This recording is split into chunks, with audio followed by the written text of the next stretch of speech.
you going to be typing loudly through this whole thing? Absolutely. I will get many complaints about it. If people were more boring, I wouldn't type with this. I only type the interesting things. I forgot about that email. Or was that, no, that was a verbal complaint. It was both. That was an email complaint. Okay, it was an email. I see 5 p.m. Welcome all, Mr. Mayor. Is council in order? 1, 2, 3. Yeah, we got us all here. Outstanding. I only wanted to note, just as we start, that Richmond City Council recently passed unanimously that they are no longer mandating off-street parking in new developments. Thought that was an interesting change. I was hoping we would beat them, but they won the race. What locality did that? The city Richmond. of Virginia. Oh, Yeah.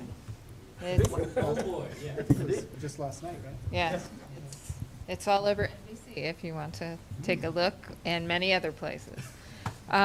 Just logistics before you guys get started.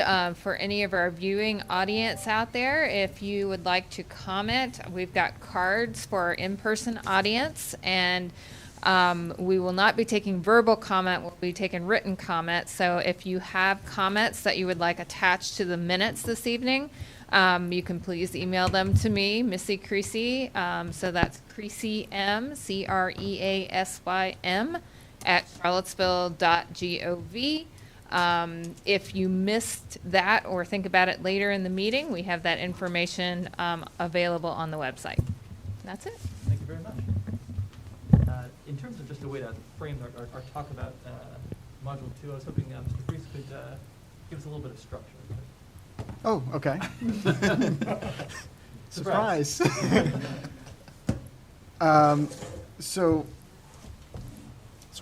So this evening, well, you know what? I have a presentation, and we can use that to do exactly what you asked for. So let's do that. All right, so good evening, everyone. Yep, so we're here tonight to talk about Module 2. There's a lot in Module 2. It covers a wide range of topics. I have set this up so that for each section, there's a slide that kind of summarizes that section that I can touch on, and then we can use that as a jumping off point for discussion. I'm anticipating there'll be some topics we want to talk about a lot, and some topics we will talk about less in order to kind of move us along and get out at a reasonable hour. I'm hoping on the topics that we're going to talk about less that we can kind of move on from those so we can focus more time on the ones where you guys want to spend time. Does that make sense? Patrick, next slide, please. Before we dive into Module 2, I did want to touch on schedule because we are, I think it's no grand secret that we're a little behind schedule, and we've been wrestling with where we are right now and what we have yet to come. So as everyone knows, the deadline for public comment on Modules 1 and 2 is on April 30th, which is coming right up. You guys may have seen we're getting a flurry of comments coming in at this point, which is fantastic, and I expect we'll continue to see that all the way up to the deadline. We're anticipating at this point Module 3 to be released the week of May 15th. Recognize Module 3 is a pretty complicated one for us. That's the administration section. That's one where we're coordinating with state law, working closely with our legal advisor, and trying to make sure we got everything buttoned up for that. We're anticipating the comment deadline for that being in mid-June, so allowing for roughly a month of that comment period, and then understanding everything that we need to accomplish in order to get to a consolidated draft that we can hand off for you guys to begin the public hearing process and to go into your deliberations and discussion. We're now anticipating having the consolidated draft available to you and the public by the end of July. So we're looking at we're targeting the week of July 24th. We have a lot of work to do between now and then. In particular, we've gotten a lot of fantastic comments, a lot of great feedback, both from all of you, as well as the public, our professional community, our neighborhood community, a lot of different interest groups, a lot of information that needs to come together and be presented in the consolidated draft. I'm happy to pause there if anybody has any questions about schedule or move right along. At what point do you want us to make a recommendation to council? on the document. Well, so the way that'll work is, we're going to, again, hand off this consolidated draft into that process. Planning Commission will conduct a public hearing, probably jointly with City Council, as is your general practice. And then you guys will deliberate to what extent, I don't know at this point, but you guys will deliberate, and then you'll make a recommendation to council with regard to All adoption. right, so there are 3 dates that worry me. A date in September when we get new commissioners, Yeah. a date in November where we decide on new leadership in the city, and a date in January where there's new leadership in the city. So hopefully we're keeping that in mind. So the one thing we don't want to have to do is re-educate a commissioner and/or a counselor. Understood, yeah. I want to assure you, this is the time we need in order to get to the best consolidated draft document that we can get to. If I could make this go quicker, I absolutely would. Mr. Mitchell, what were those dates again in the milestones? I'm sure you're familiar with at least 2 of them. I think there are 2 new seats that may come open on the Planning Commission. And then there's the election in November. Right. And then there's, new council people in January. And depending on what happens, I just don't want to be in the position of having somebody have to re-educate commissioners and councilors, because I've been there before. Yeah. When are you leaving us? In August, end of August? Let me see. Didn't say I was leaving you yet.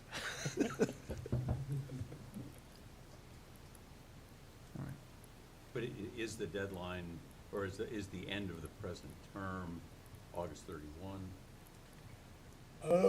Yeah. Yes. Okay, thank you. You're eligible for another. Can you get reappointed? Did I get reappointed? Can you? Yeah. Okay. I'm just not going to be presumptive. I thought you were presumptuous. All right. So in terms of framing the conversation tonight, what is particularly helpful for us as we're moving forward towards that consolidated draft are understanding from you what concerns still remain with each of you, what works, i.e. what do you like, and then what additional information do you need? Another way to phrase that is, what is going to help you guys as you move towards being able to deliberate on this and make a decision in that process upcoming? A great example of that is there's been a request or identification of a need to get a better understanding in Module 1 of how the different components of the district standards interact with each other in order to produce potential development on the site. And so we're working on that issue. That's one of the things we're going to be producing before the consolidated draft comes out. So with those questions in mind, I'm ready to dive into Module 2. We're good? Buckled up, ready to go? Mr. Freeze, last time we talked about this, my recollection was that you were compiling all the comments that you've received, and they're going to sort of geotag them or whatever, link Yeah. them to specific places in the city. How's that coming? Is that? It's coming. Okay. Yeah, so That be online, or that's like- part of the work that we need to be able to do in order to release that consolidated draft. So Mhm. when that consolidated draft comes out, it's going to be our kind of best effort at incorporating comments. And our charge is to take what we hear from the community writ large, from all of you, best practices in the field, and most importantly, the direction, policy guidance of the comprehensive plan, and produce a draft zoning ordinance for your deliberations and consideration. Yeah. When we release that, the consolidated draft, we're also, as we've done in each stage of this, we're going to release a summary document of all the comments Got we've it. received. Inclusive in that is a list of, we're approaching 100 different comments relative to just the map alone. Uh-huh. That I don't know that I can, we had originally intended to map that. Right now, we have it in an Excel format with the location, obviously, for each one. That may be as far as we get with it, but Understood. we'll see. All right, any other process questions at this point? Cool. All right, so the first section I'm going to touch on is, in Module 2, is the preserving the existing, the bonus provisions for preserving the existing house. So you recall, this is the one that says, basically provides a direct incentive for preserving that house with the intention of preserving scale and character. It applies as presented right now in the residential A and B districts. And as we've conceptualized it, as the rules are laid out, that bonus is granted as with the preservation of that first 25 feet. So basically, it's allowing for the idea that you can put an addition on the back of the house, but the bonus comes for preserving that kind of entire front structure. So the first 25 feet of the structure. Yes.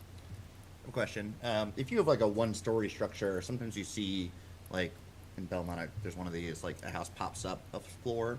You're still keeping everything but the roof, I guess. Does that count? It would count if I mean, right now, as we've drawn it or written it, it's the first 25 feet. You can go up after they're within the bounds of what's allowed within the district. Well, so you're saying like a second-story addition, but I'm saying, could you take that existing one-story house, add a floor to that part while? Not as we've written it, no. Okay. So to get rather personal about it, my house is 26 feet deep. Mm-hmm. If I do anything other than the last foot to change the first 25 feet, I don't get the bonus. You don't get the additional unit, Yeah. no. Now, you can, within, the lot overall permitting, space, buildable area within the lot permitting, you can extend further than your current 26 feet. Sure. Right. But if I cut into my existing house by even a foot, Right. or a foot and 1 More- inch. Foot and 1 inch. Yeah, okay. And you can rework the interior of that existing structure. This is purely a preservation of the exterior in order to qualify for that bonus unit. Including the roof line that's sloping down in the back. I'm sure there's some, well, that's an interesting point because at the end of the day, it has to work. Yeah. Right. Okay. Not that I'm planning on doing it, it helps me understand it to think about something that I know. Yeah. He always hated that back foot of his house. Well, so- Or knew about that bay window for 4 years. All right. All right. So then we have the affordable dwelling unit section, and I'm going to talk about this in two parts. The first part I'm going to talk about is what we kind of refer to as the inclusionary zoning section, because nationally, even inside Virginia state law refers to this as an affordable dwelling unit program, an ADU program. Nationally, it's referred to more along the lines of an inclusionary zoning section. So we've described this a number of times before, but the idea is for projects that exercise the option to build 10 or more units, 10% of those units must be affordable at 60% of AMI in perpetuity, which is translated in the ordinance as being 99 years. We have the density bonus offered if a project chooses to go to a deeper level of affordability. So to be clear, that's the same 10% of units, but at 50% of AMI rather than 60% of AMI. They get 2-floor density bonus. The affordable units must be dispersed throughout the project and effectively indistinguishable from market rate units. And honestly, that type of provision, I've gotten a number of questions on that provision. That is really just to avoid the situation of a stigma being attached to the affordable units. You want the people occupying those units to be part of that community and not viewed as coming from the affordable section. Right. So indistinguishable from the outside? Well, and there's some language in there about a similar interior finishes as well. So we're not in cheaper appliances, but yeah, but generally within the same,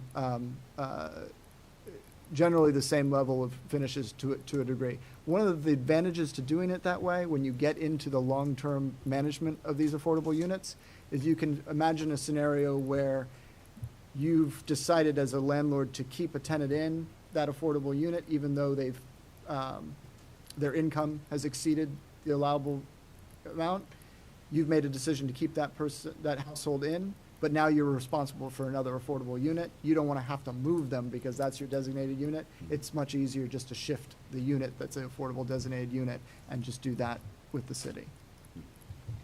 So one sort of ambiguity there, less by the dispersed part, it's the other section of like, needs to be the same like type of bedroom count, that sort of thing. If I have a 10-unit project and 5 of them are 2 bedrooms and and 5 are 1 bedrooms, you know, obviously there's one required unit.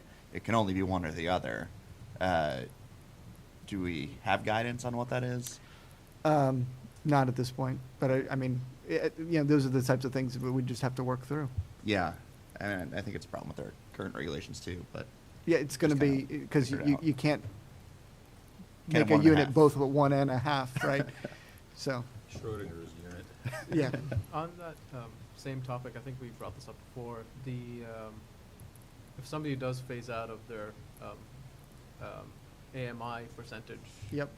I think you mentioned last time they have 3 months to find a new place. Well, they do, but there's also an allowance that your household AMI can increase. I think it's up to 100% of AMI before we actually are gonna require either Okay. something that happens that essentially replaces that affordable unit in the affordable unit stock within the project, right? That makes sense. So that person can get up to 100 and they'd still qualify for that. Right, right. So we're trying to build a cushion in there. Understand also in kind of the real world, households don't go necessarily in one direction. They tend to go back and forth. Hopefully, always forward, but. So if someone were in a unit and their financial circumstances increased, but I had another unit that was vacant, could I flip that to be the affordable unit in order not to affect my current? Yeah, the landlord Yeah. has that option, right? Okay. If somebody, now you can imagine, they're probably gonna let them get all the way to the 100% of Mhm. AMI, but say they get up to 101% of AMI, and the landlord makes the decision that they wanna keep them in, which I hope they would do, they can basically designate a different unit. Okay, all right, They have that option. all right.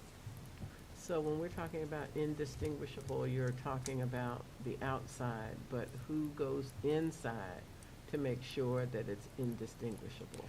Well, that's part of the monitoring program, is that we're gonna, between our zoning compliance staff and our housing team, there's a range of compliance and monitoring activities that need to happen. Part of this program is gonna be an annual monitoring, where we're gonna need to get income verification on the tenants, you know, verification of the rent that's being charged, and some form of, if not inspection of every unit, every year, some inspection schedule, so that we can verify that the terms, the requirements of the ordinance are being maintained. Because we wouldn't want to have someone, because of their particular financial circumstances, be in a unit that had things in the unit that were not like everyone else's. Right. I mean, if we have granite countertops, everybody should have granite countertops. I mean, Why would you do granite in those of upper incomes and something less than that? Or your particular fixtures and things in the unit be less than that? I think from a management perspective, landlords will potentially find it easier, particularly if you're only dealing with a handful of affordable units, Mhm. to just make them all the same. Mhm. And that will allow them to manage it. Now, we're allowing some differentiation, but, you know, to be reasonable, but the way I would, if I were approaching it, I would just make them all the same. And working in prior communities, that is how they did it. It's just Okay. easier at the end of the day to make Right. them all the same, designate the affordable units, and then have that management flexibility available. And that's why you will have inspectors to make sure that that happens.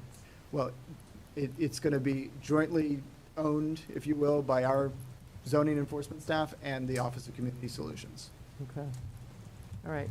And there's the manual that comes with this section, Mhm. is essentially owned by Office of Community Solutions. Okay. Is that flexibility also attempting to not make it onerous in the future for the owner to like change a fixture and then, have to, like, Right. something's out of stock and they Right. can't get it, and now they're in a situation where one unit is different, but Yeah, I mean, Yes, I think from their perspective, that's the management considerations they need to be making, is do I really want to maintain two standards within Right. units and have to Right. track And there that? shouldn't be. Well, I would imagine you could, although it would require sort of stretching credulity in a couple of directions, of having for the lack of a better term, a very high-end apartment building where you decided, instead of paying in lieu to get the affordable units, that you might not have $4,000 Viking stoves in the 5 affordable units for whatever reason or the like, but that they should be substantially similar. But I think that'd become a rare circumstance too, where you'd say, oh, I'm gonna build a very high-end community and I'm gonna put the affordable units in it. I mean, that becomes difficult to manage in some respects. But I think we'd wanna encourage those units to be there rather than. They exist, but So, yes, so you'd allow for that. allow for that. I just think that'd be pretty rare that it would come up, but, that'd be my suspicion. I mean, I don't think the math works in most circumstances anyway.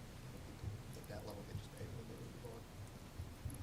Is there a requirement or any way to enforce maintenance standards? So, for example, if the reason why this apartment is being treated as affordable is that nobody's getting in there and fixing the toilet, is that something that we have the ability to oversee or would want to? I'm going to follow up on that question. I want to say yes, but I want to follow up on that and make sure I know it. Certainly on the voucher side, we would. Yeah. Right, That'd be easy. right, yeah, exactly, I was gonna say, any voucher unit, housing authority can do an inspection, and if it doesn't meet HUD criteria, demand fixes within 30 days. It might be easiest just to have the same standards apply here as would apply to the HUD inspections. I would think Mhm. so, yeah. Have to have schizophrenic inspectors. Right. The only other question I had, if now is not the time to discuss it, let me know. But it's in the manual in terms of annual recertification. I Yes. assume we would want some kind of auditing function just to look at the information coming into us from landlords. I assume that will require ideally new staff capacity within the Office of Community Solutions. Is there any kind of timeline in which any request or idea of kind of the need for the staffing to support this new function would need to come online? I know Sam and Alex are working on that issue. I don't have a timeline for it, but they're well aware of that issue. Thank you. I've got a question about that section. CRHA is exempt from the inclusionary zoning ordinance? That's a line that I saw. It was something that was in a while ago. I want to go back to it, and I don't think it's something that we should be doing. I don't think I can exempt based on ownership and zoning, so I feel like that's an error that kind of slipped through. So that's that's on my list to follow up on. Okay, yeah, I was thinking it just makes sense to save ourselves the administrative burden of checking because we trust CRHA, but I was worried about the Right. legality. Right.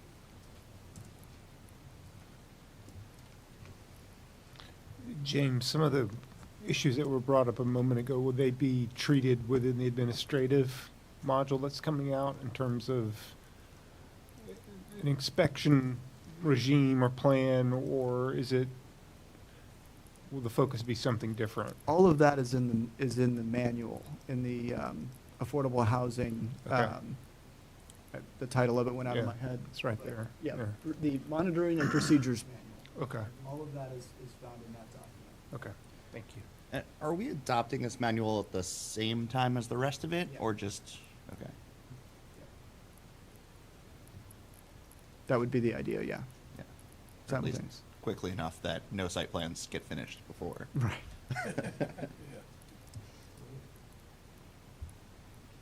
So in the past, we also talked about the fee in lieu. I did spend some time looking back through various documents that I've used in the past for advice and examples on fee in lieu. I still can't nail down the exact reason, except that what there is an acknowledgement of is that every project at the end of the day is unique, and the fee in lieu offers you an option where otherwise you might not get, the project may not happen, or the affordable units on site, otherwise create challenges that just can't be surmounted. The fee in lieu offers you an option that allows both the project to go forward and to get the benefit of those dollars.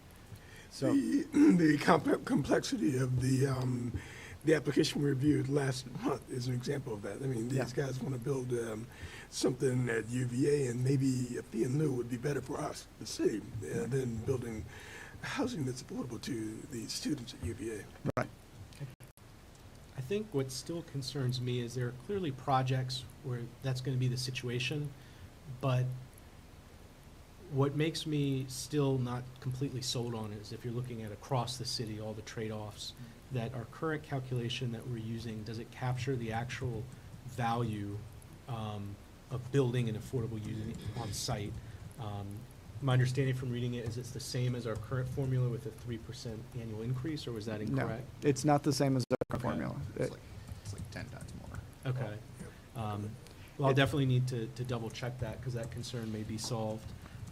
It's not exactly the same formula that was used to arrive at the 2005 JPA, but it's similar. Okay, in terms of the value of each unit. Yeah.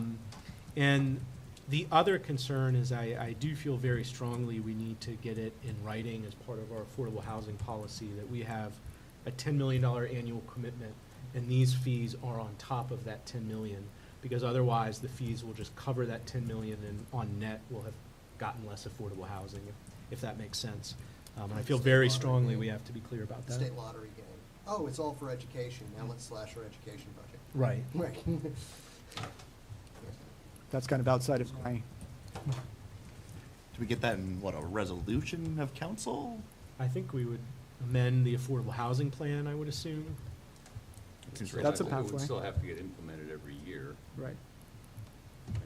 There's no way around that. Yeah, I mean, really, The budget none of it's a process. hard commitment because you can't find future councils, but I think it does help to have it in writing as the policy. Or is there anything that stops the city from designating upfront, we're gonna use the fee in lieu for the following set of circumstances? Like, for example, you could say, we're gonna, since these are all in lieu of building a unit, the city is gonna direct all of this towards the city's land bank and on which they are going to build units, just for an example. Or that it's targeted in that way, on the idea that if we've got many of these a year, that we can actually leverage some of it. So the language does target it towards affordable housing, and right now directs it towards the CAF. I might, but my recommendation would be that over the course of the next however many years and decades that this is in effect, that you may want to preserve some degree of flexibility, as long as the funds always go towards the objective of affordable housing. But wouldn't Mr. Payne's suggestion allow for that flexibility? Oh, yeah, I'm not arguing against that No, recommendation. I didn't say you were. Yeah. That was my question. Sure. Wouldn't his suggestion allow for flexibility? Yeah. Yeah, I mean, I'm very open to different languages as long as the goal is we're not basically short thrifting our affordable housing commitment. So, do we get any more detail on why there's a difference in the fee for rental versus owner occupied housing? No, I don't have an answer on that question yet. Okay. It makes sense. I mean, we didn't know if it does. So why does it make sense? Yeah. Because if it's an owner occupied, it's a one-time development of that is gonna become, now, that does lead, that if you're building a unit that's gonna be owner occupied, that opens up a problem with our 99 years for owner occupied and home ownership units. Right, and we are creating flexibility around that ownership model. Right now, the language simply empowers the zoning administrator to consider an alternative approach, but we need better language than that, and I'm working on Yeah, that. I mean, we need it for. And we got, a bunch of reasons. and I don't recall if this was in the formal recommendations from the HAC, or if it was simply in conversations with HAC members, but I've got some language that I'm now gonna be working from. Yeah, I mean, it can, yeah, I mean, in general, and I know some of that's placeholder language, discretion of the zoning administrator, but it's also, I mean, that can be a ticket to the litigation bone. I much prefer having clearer language than Right. simply discretion. Yeah, That's always my instead of- objective, yeah. Instead of connect the dots that the zoning will follow these guidelines or Right. something that's pretty specific. Right. Yeah, or else we're just gonna get beat up and sued or threatened to be sued if the zoning administrator isn't doing what the developer wants them to do. Right. Yeah.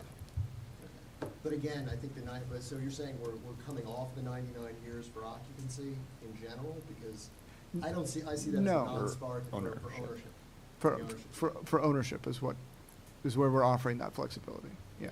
So is that flexibility gonna be, it's not 99 years, it's something else? Right. Okay. Consistent with some set of criteria, guidelines, what have you. Right now, we've simply got it consistent with the comprehensive plan, but we can get tighter than that, and I've got, 'Cause we've got, I mean, this is in the way back machine, but we've got housing policy 1 that Right. makes those sorts of distinctions. right. Which isn't a bad place to That's start. part of what's been submitted to me in that space. So yeah, going back to the owner-occupied thing, I am still, I mean, obviously, you don't have an answer yet, that's fine, but the idea that owner-occupied fees would be 45% lower than rental seems odd to me, and also this seems to imply that owner-occupied studios don't exist, which is not Not true. true. This whole table's a little weird, but I'm sure we'll revisit it before we adopt it, so. Which table was that? It's the in lieu fee payment. It's figure 1 in the manual.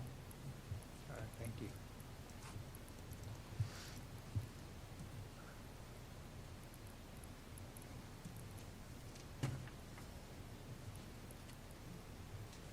Okay. Anything else on this portion of the affordable housing bonus?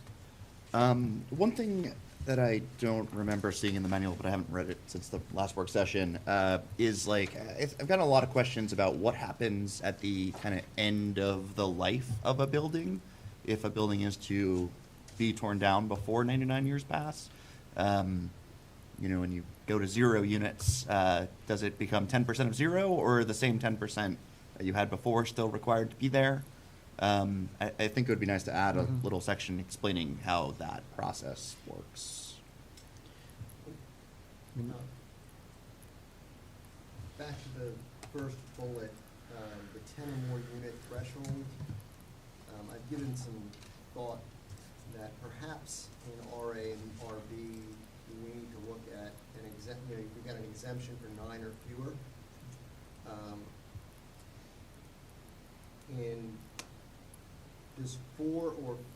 I would argue that 4 or fewer may make sense in RA and RB for a couple of reasons. One is that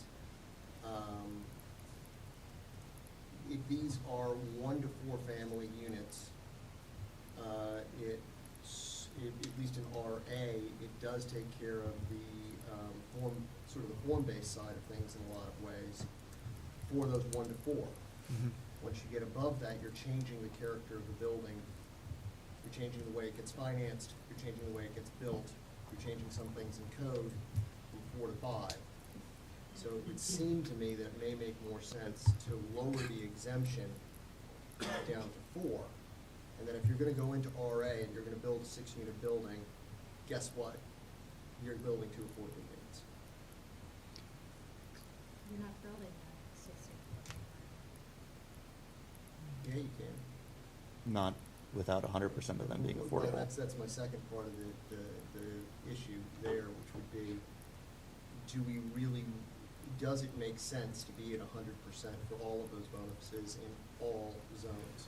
So that's the next slide. Okay. So I want to come back to that one, but let me just start with, just Rory, to come back to your question. My tendency is to think about the affordable housing requirement the same way I think about a parking requirement or any other requirement. It's tied to the building, it's tied to the units. I don't have a parking requirement when the building comes down either. That's what I told everybody who asked me, but they still act like they're confused, so I feel like just getting it in It's there. not a building that has no units, that doesn't seem to be too complicated. Yeah, that's what I thought it wasn't that close. And then in building a new building, they're subject to the rules at the time that they're building a new building, just like today. Yep. So my concern with what you're talking about is the, we did a study, an analysis of what can projects in the city of Charlottesville afford reasonably. And that concluded that the ability to afford to provide the public benefit of an affordable unit comes in at 10 units and up. That's what our consultant's analysis arrived at. So you're saying that no one would build it at I can't, 5 to 9? I'm never going to say no one, where all of this is probabilities, and every project is unique, but basically looking at looking at our marketplace, that's what they concluded, is that 10 is our number. Yeah, I guess I'm arguing something slightly different, which is that you would have to do away with the all units must be affordable for the bonus, but you would say all in excess of the base would have to be, and that would allow the cross subsidy, which would apply.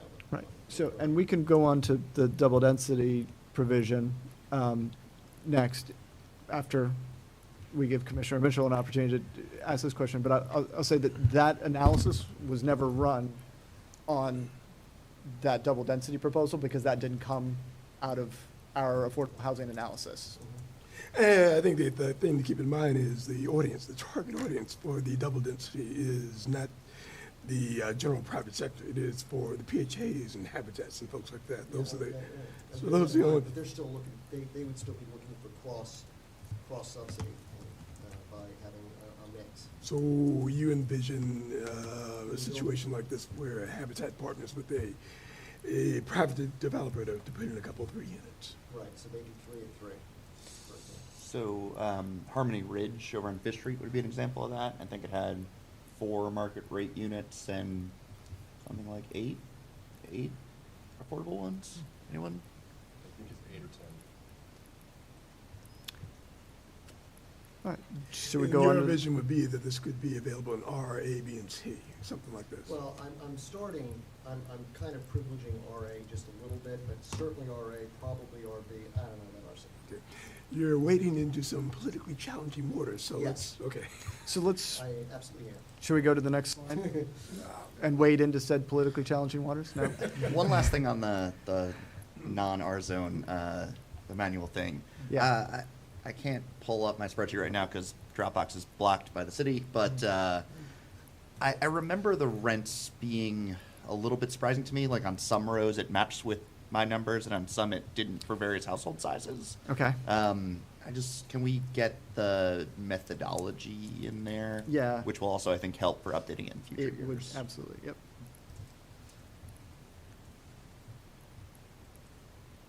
I didn't fully understand that table.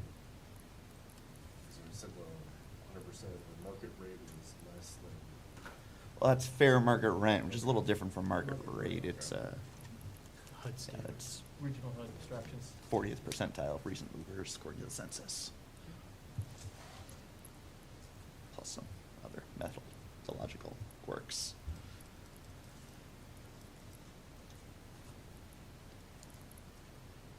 Okay, so as we talked about, a different section of the affordable dwelling unit section, what we've taken to calling the double density section, says that in the RA, RB, and RC districts, where 100% of the on-site dwelling units will be affordable at 60% of AMI or less, a project may double the base allowed unit density, which also includes some small increases in allowed lot coverage and height.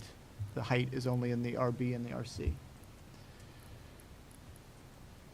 So,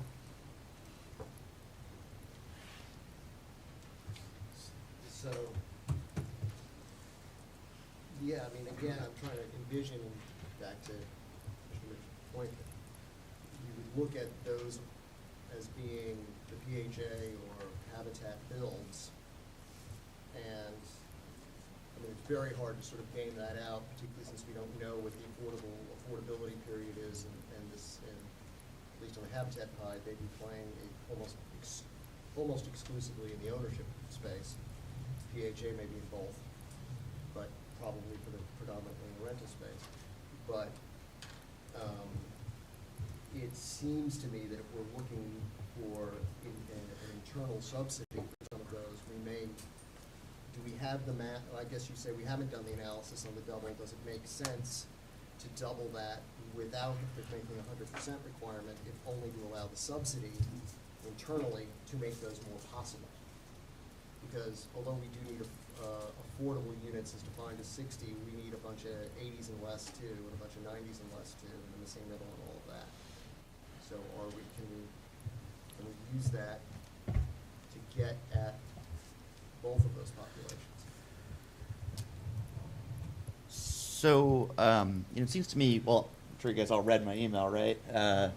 There are a few different considerations at play here, right? And it's, do we want more of these larger projects or fewer? Do we want more affordable housing units or a higher percentage of affordable housing units? It seems to me that right now the solution is fairly deep in the corner of, we want only affordable housing units if it's going to be this dense, even if there are going to be almost none of them or vanishingly small amount, because it, as Mayor Snook often points out, the numbers don't really work.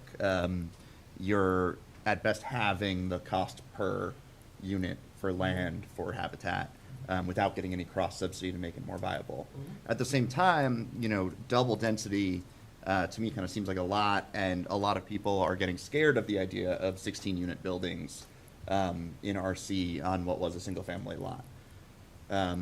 So, it seems to me that we need to determine where we want to be on those sets of trade-offs, once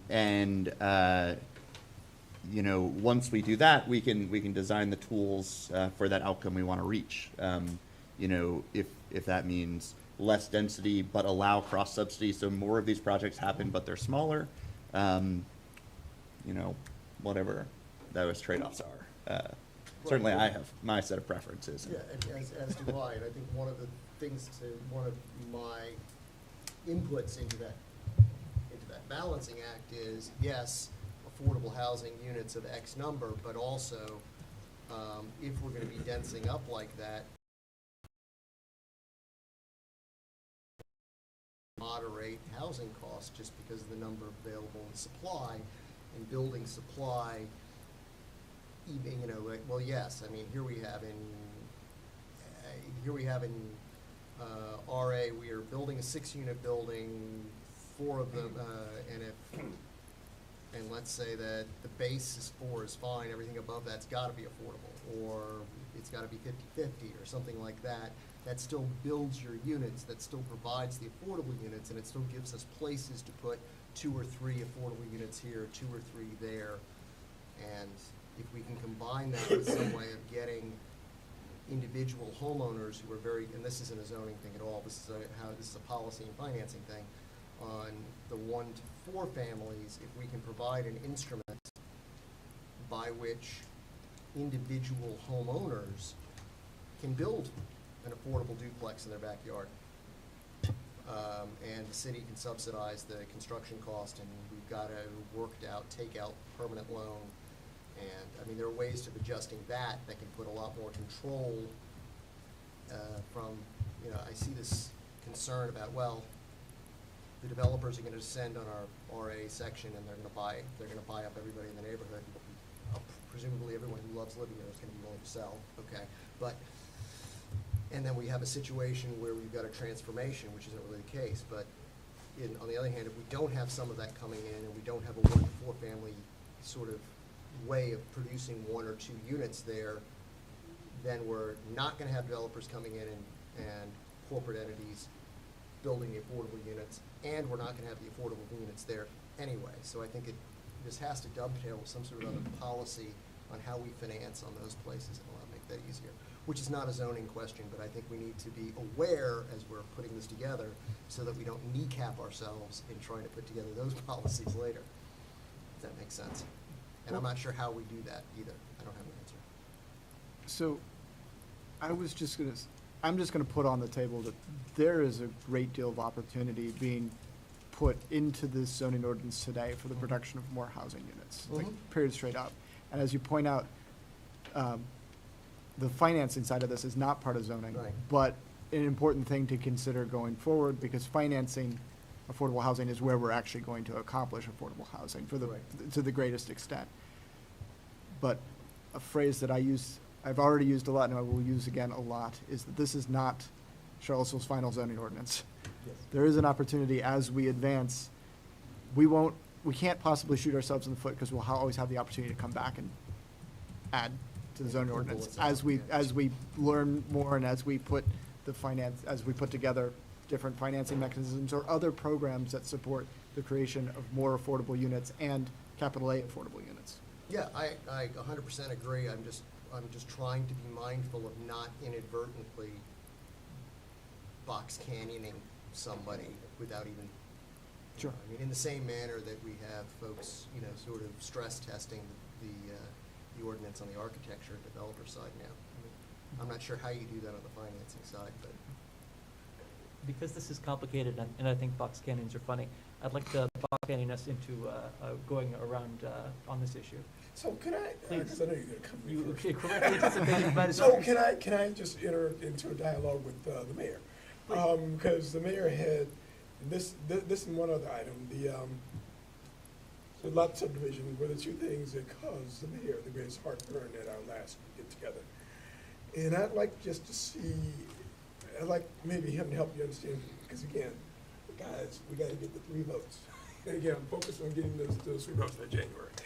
I'd like to, maybe you can walk us through the heartburn that the double density bonus gives you in the R, A, B, and C areas. And then maybe we can talk about, something that makes you a little more comfortable with the double density bonus in those areas. We and I, we've had a couple of formal conversations about that. So there are a couple of ways to look at it. First way to look at it is simply financial. That we know at this point that the construction costs, merely the construction costs, will exceed the revenue that we're gonna get for those units. That's not including site acquisition, it's not including operating expenses and all the rest of that stuff. So when I took a rather sort of meatball approach, as MASH used to refer to as meatball surgery. That's sort of what I was doing here, make a certain number of assumptions. And basically what I concluded was that in order to build an 8-unit apartment complex on a present lot in Charlotte, let's say in Greenbrier, that maybe sells for $500,000, and you gotta have tear down costs and so on, that even at that level, it would require close to $1 million in subsidy from somebody, probably from the city, in order to make that happen. That's more than $100,000 a unit. That's more than double anything we've ever done. And I can't imagine us doing it for a private entity, perhaps for a nonprofit corporation, but even then, not at $100,000 a unit. So if there are other ways, and I am told, this is not my area of expertise, but I'm told that it's really hard to think about things like low-income housing tax credits for units of 8 units in an apartment building. So the question is, where's that money coming from? Is it coming from the city? If it's coming from the city and you're expecting us to pay $100,000 per affordable unit, now if we're doing the math, extrapolating out on 3,000 units, we're talking about $300 million, and the city, I cannot imagine spending $300 million to put projects like that in places where the neighbors don't even want them. Now, the fact that neighbors don't even want them is not all by itself fatal, but combining that with $300 million, I think is. So my point was, why are we trying to insist on something that is highly, highly unlikely ever to be built? Just to interject on the financing piece, I'm not sure if that is entirely accurate. I mean, we have examples of developments, nonprofits, in some, I'm not sure if they were technically nonprofit. I think Carlton Views was still a nonprofit who developed it, but I'm not sure. But you have LIHTC projects of that scale in some areas of the city. You also have, let's say, the total. Well, you can do a scattered site LIHTC project if you had a bunch of these sites across the city, but that would obviously require a Well, fair amount of Or assembly. you have a, I think it's in the scale of around 8 units. You have a smaller apartment complex as part of the Sunrise Mobile Home PUD. That's a larger project than just that building, so I don't know Yeah. what the full application was. And you also have Habitat, who's built projects, as just an example, using volunteer labor in their fundraising model, where I don't think the expectation would at all be that the city directly provide 100,000, because I think they would stack some investment from the city with other subsidies, and that's typically what we've seen. And I don't know about 8 units, but we've definitely seen affordable housing production at a smaller scale, where the city was investing some amount of money, but not even close to 100% of the subsidy. So I'm just interjecting, I'm not sure that that financial analysis is, I don't think there would ever be an expectation that the city would be paying 100% of the cost of every unit. Well, and frankly, I can knock up a program pretty quickly that would make the city's money a churning revolver, and we wouldn't have to spend anything like city money permanently. We could probably get 90% of it back.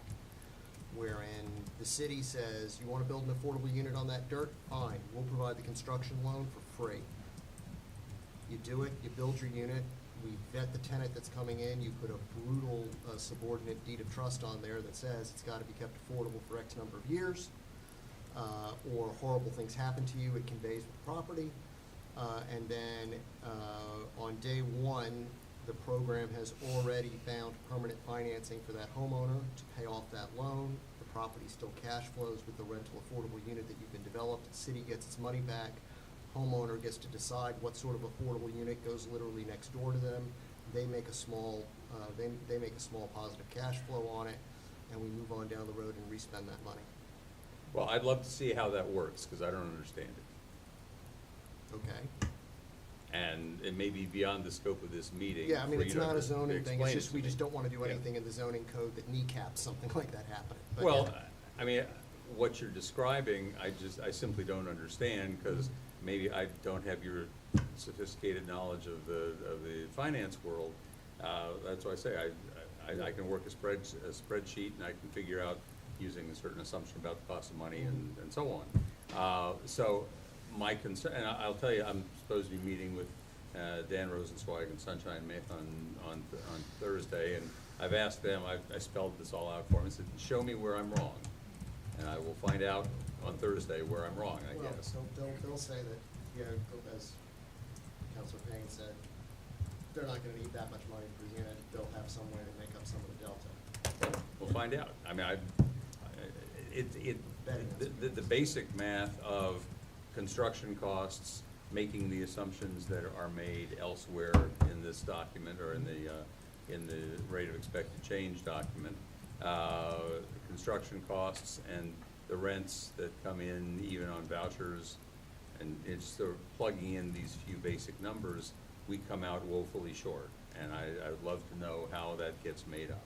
So that's my first issue, was I don't see, from what I know, any likelihood that those things are gonna get built. And one of the things that has just intrigued me about this debate is how people at each end of the spectrum are using that as either the answer for all of our problems, or the bane of our existence. And so the debate is polarized over something that, say, I don't think is ever gonna get built. Ooh, I'm tickled that you're meeting with Dan and Sunshine. And if they're, after that meeting, you're still confused, why don't we get coffee? The three of us, and we can try to help you. James, this is, there's a plot of land that's available to do this in R1, RABC, that's available. And a nonprofit can get its hands on this, and they can do that. Build 100% dwellings at 6% AMI. That's pretty much a by right development, isn't it? Yeah. All right, one of the things that we've talked about amongst some of the leaders around the table is possibly not making that a by right development. making it understood that we're going to work with the folks to do that, but put it on, have some sort of review by the Planning Commission with a recommendation to council, and council having final say in doing something like that. So you and I talked about that briefly a couple of weeks ago as well. So a special use permit or a special Or exemption? something where council and the Planning Commission would have to make a recommendation, council would have to finally rubber stamp it. Right. So, and the tool there is a special use permit or a special exemption, which are essentially synonymous. The use permit, we are holding to uses. Exemptions are, well, we'll talk about exemptions when we get to critical slopes here, but the process is the same. It's a legislative action with a recommendation from the Planning Commission and action by the City Council. Does that give you a little more comfort with the process at least?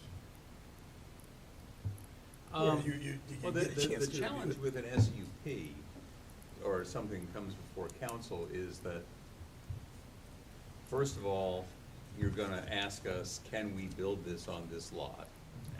Knowing reasonably that folks are gonna, neighborhood is gonna complain. And will you also chip in X number of dollars per unit, whether it's 30,000 is sort of the current going rate, or 50,000, maybe 30,000 was last year's going rate, 50,000 seems to be this year's going rate, maybe it's $100,000 per unit. If you're asking to say, yes, we should take a corner lot someplace in an R1 or an RA zone, and let's build 8 units on there, and also let's pay the developer of $1 million for the privilege, I think that's gonna be a mighty hard vote for any counselor to make. Well, I note we just recently did that with Macca and Park Street. Not at $1 million for 8 units. But I would be shocked if anyone ever came to us with a proposal to cover 100% of the cost. I mean, it's been pretty standard for affordable housing development here locally that there's a SUP combined with investment from the city that leverages usually LIHTC, but not always, but very, very usually LIHTC. And I see that would continue to be the pattern. So, putting kind of the exact financing aside, I generally, I think I am more in Mayor Snook's camp that, like, this, as phrased now, is sort of a Hail Mary where there might be a couple of these projects a decade, and it's not going to be like churning 5 of them out on every street per year.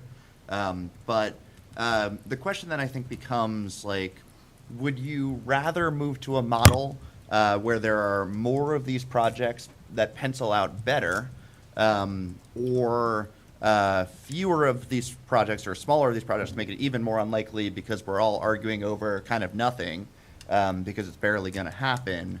I think those are kind of the two directions to go in, and then there might be a sort of compromise model where the maximum number is smaller, but they're easier to finance because you have cross subsidy from a lower ratio of required affordability. Does that make sense to the question? Yeah, I'm intrigued by the suggestion that was made earlier that maybe anything over the base rate would have to be affordable, although it raises the question of what's the incentive to do that. We'll say, we'll let you build 4 units you can make money on, and then we'll give you the opportunity to lose money on every unit after that. Who's gonna be doing that? I don't understand how that works as an incentive. In my mind, the way that works is if you have a lot, you can build 4 units that each have a pretty big yard, or for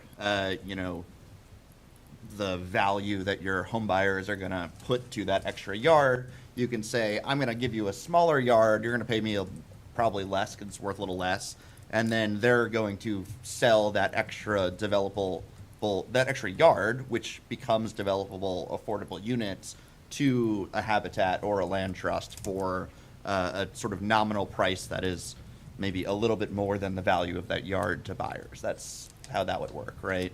Because, I mean, Habitat does buy lots. They bought the lots that in Flint Hill that were proffered. That is their model, that they pay some amount for lots, but they need it to be less than the cost of a market rate lot to make it work.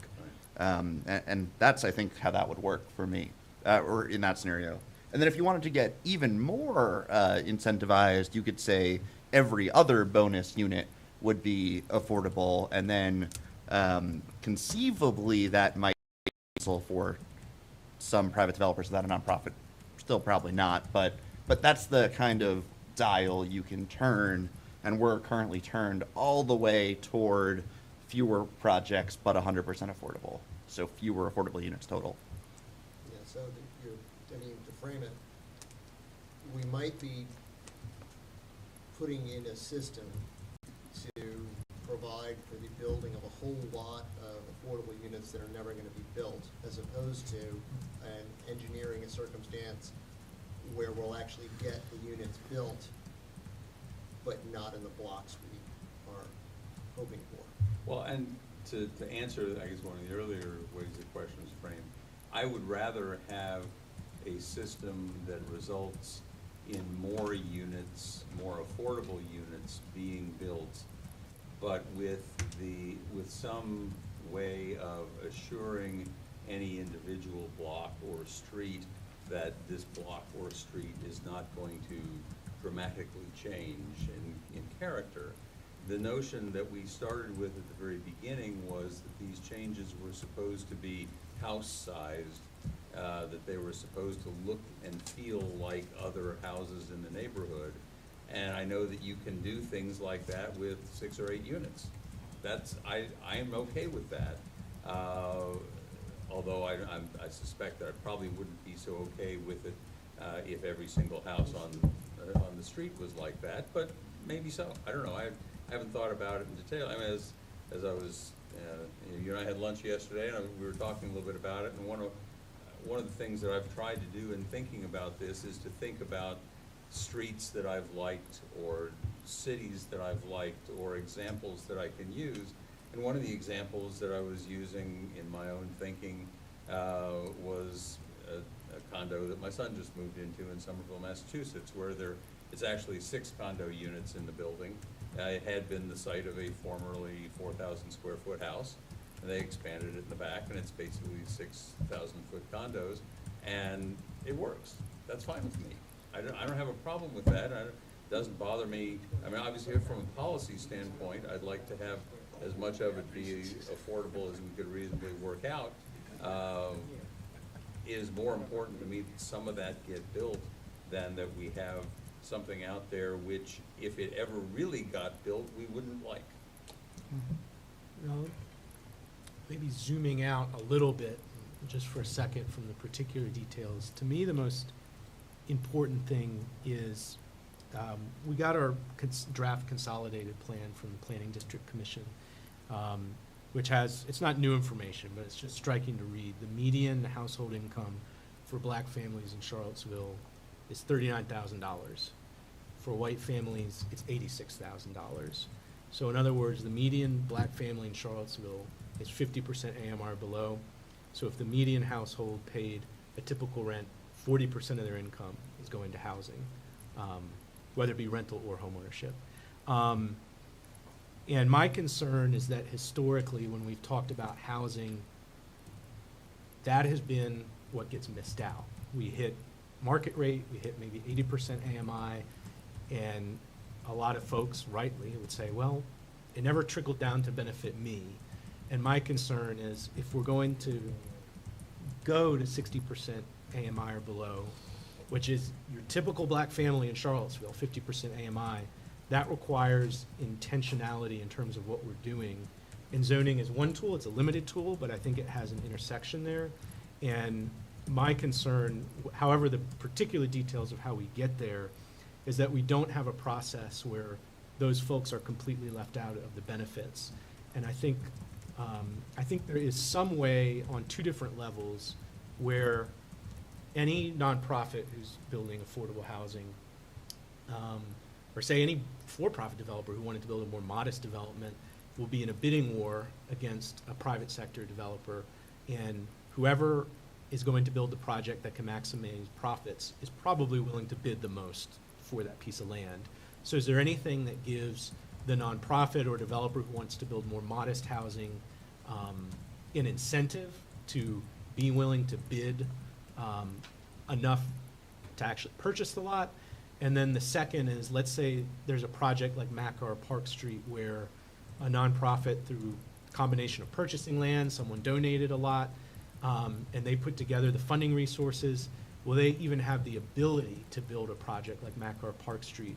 And I want to ensure that at least that possibility exists if they are able to line up the financing, the lot works, and we're not blocking them from doing that.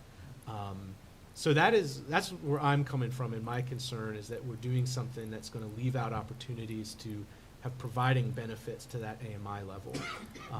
So I guess that's more of a So big Michael- picture. So Michael, are you saying your first suggestion would allow the people at the 39K median income not to be excluded? Is that what your first thing? That, You had two suggestions, but it sounded to me like your first suggestion was addressing the issue of income disparities, so people that look like me don't get shut out of the process.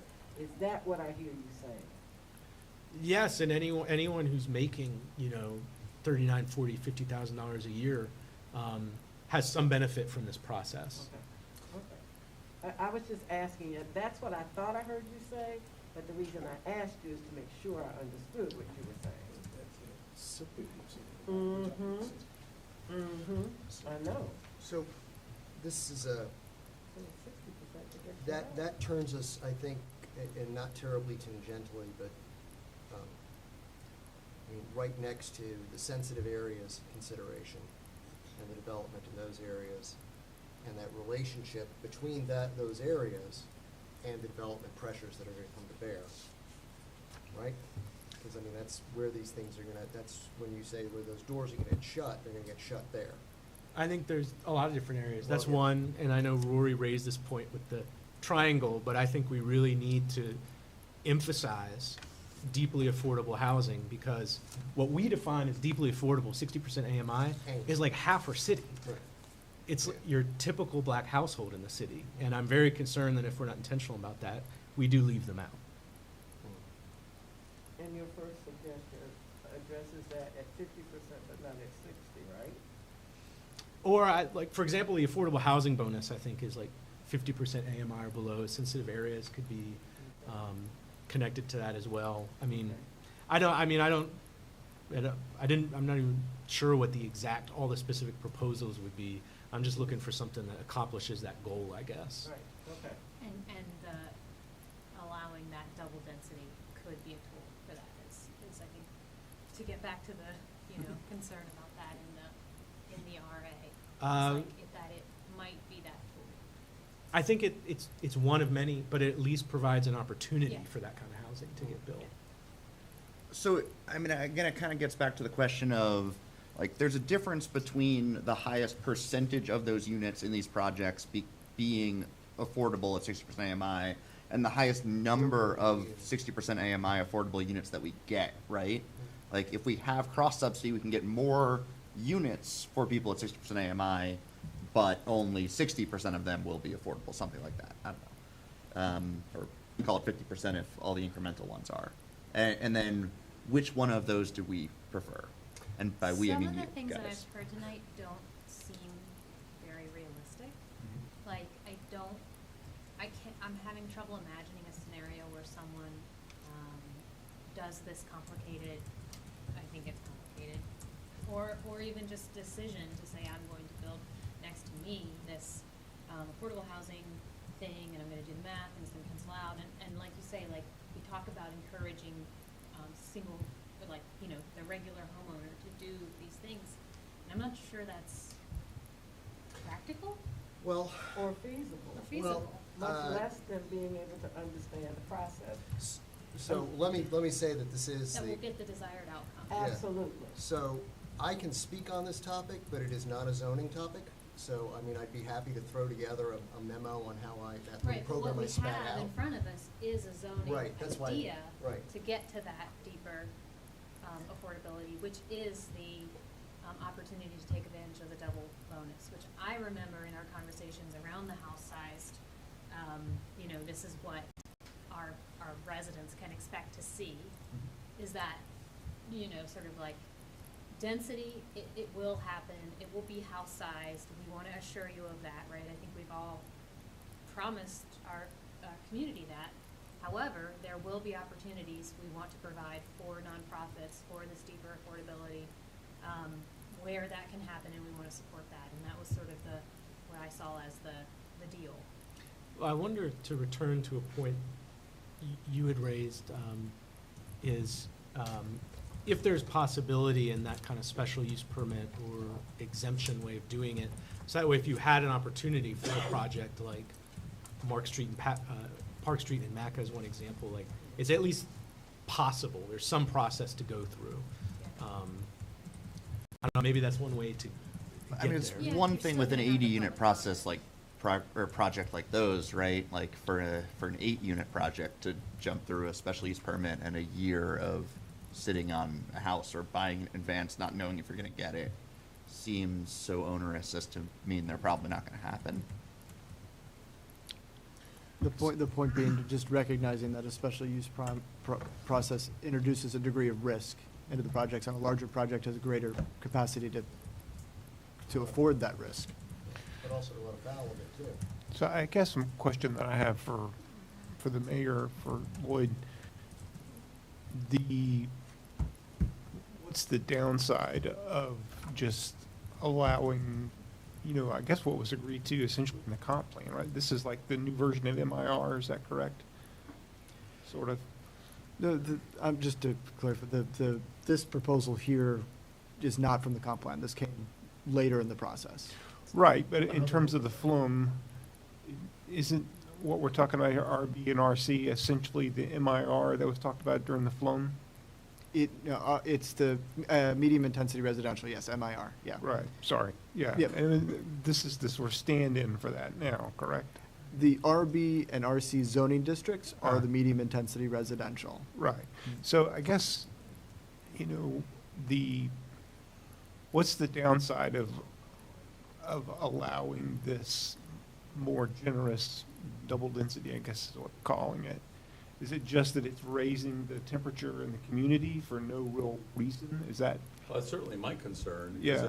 that, and it's, I'm not like at all dismissing that. I think it's something we have to think about. But there's also the practical question of some of these lots that are being suggested to be RC lots are not significantly different in size or configuration from the RBs or the RAs.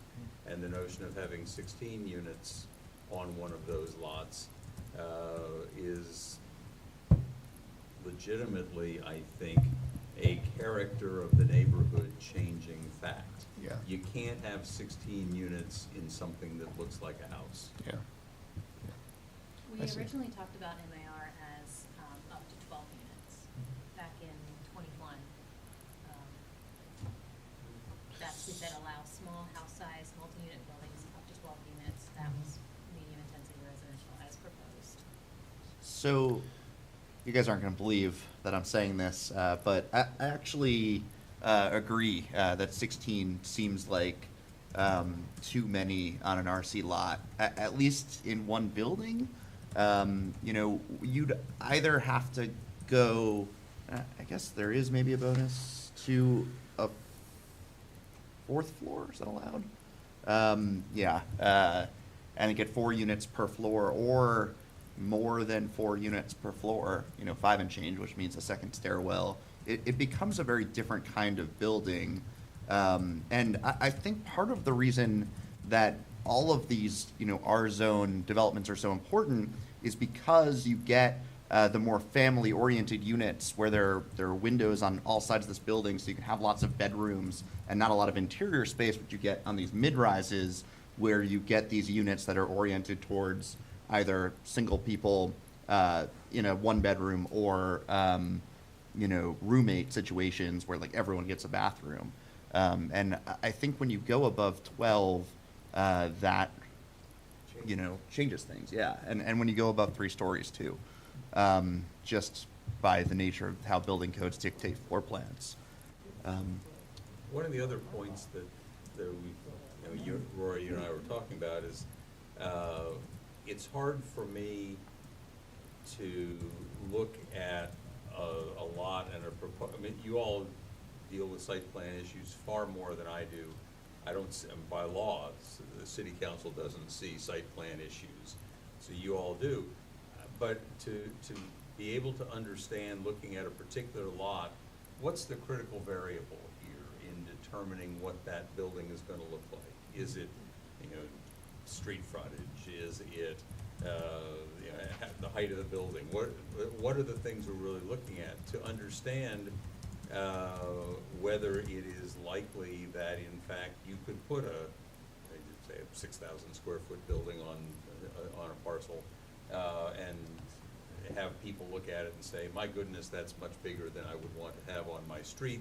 That doesn't look and feel like a house anymore. That's a different character of things, because the overall concern, just as a purely political matter that I'm seeing over and over, the complaint is what you're talking about is much bigger than, or it would allow for many more much bigger buildings on my street.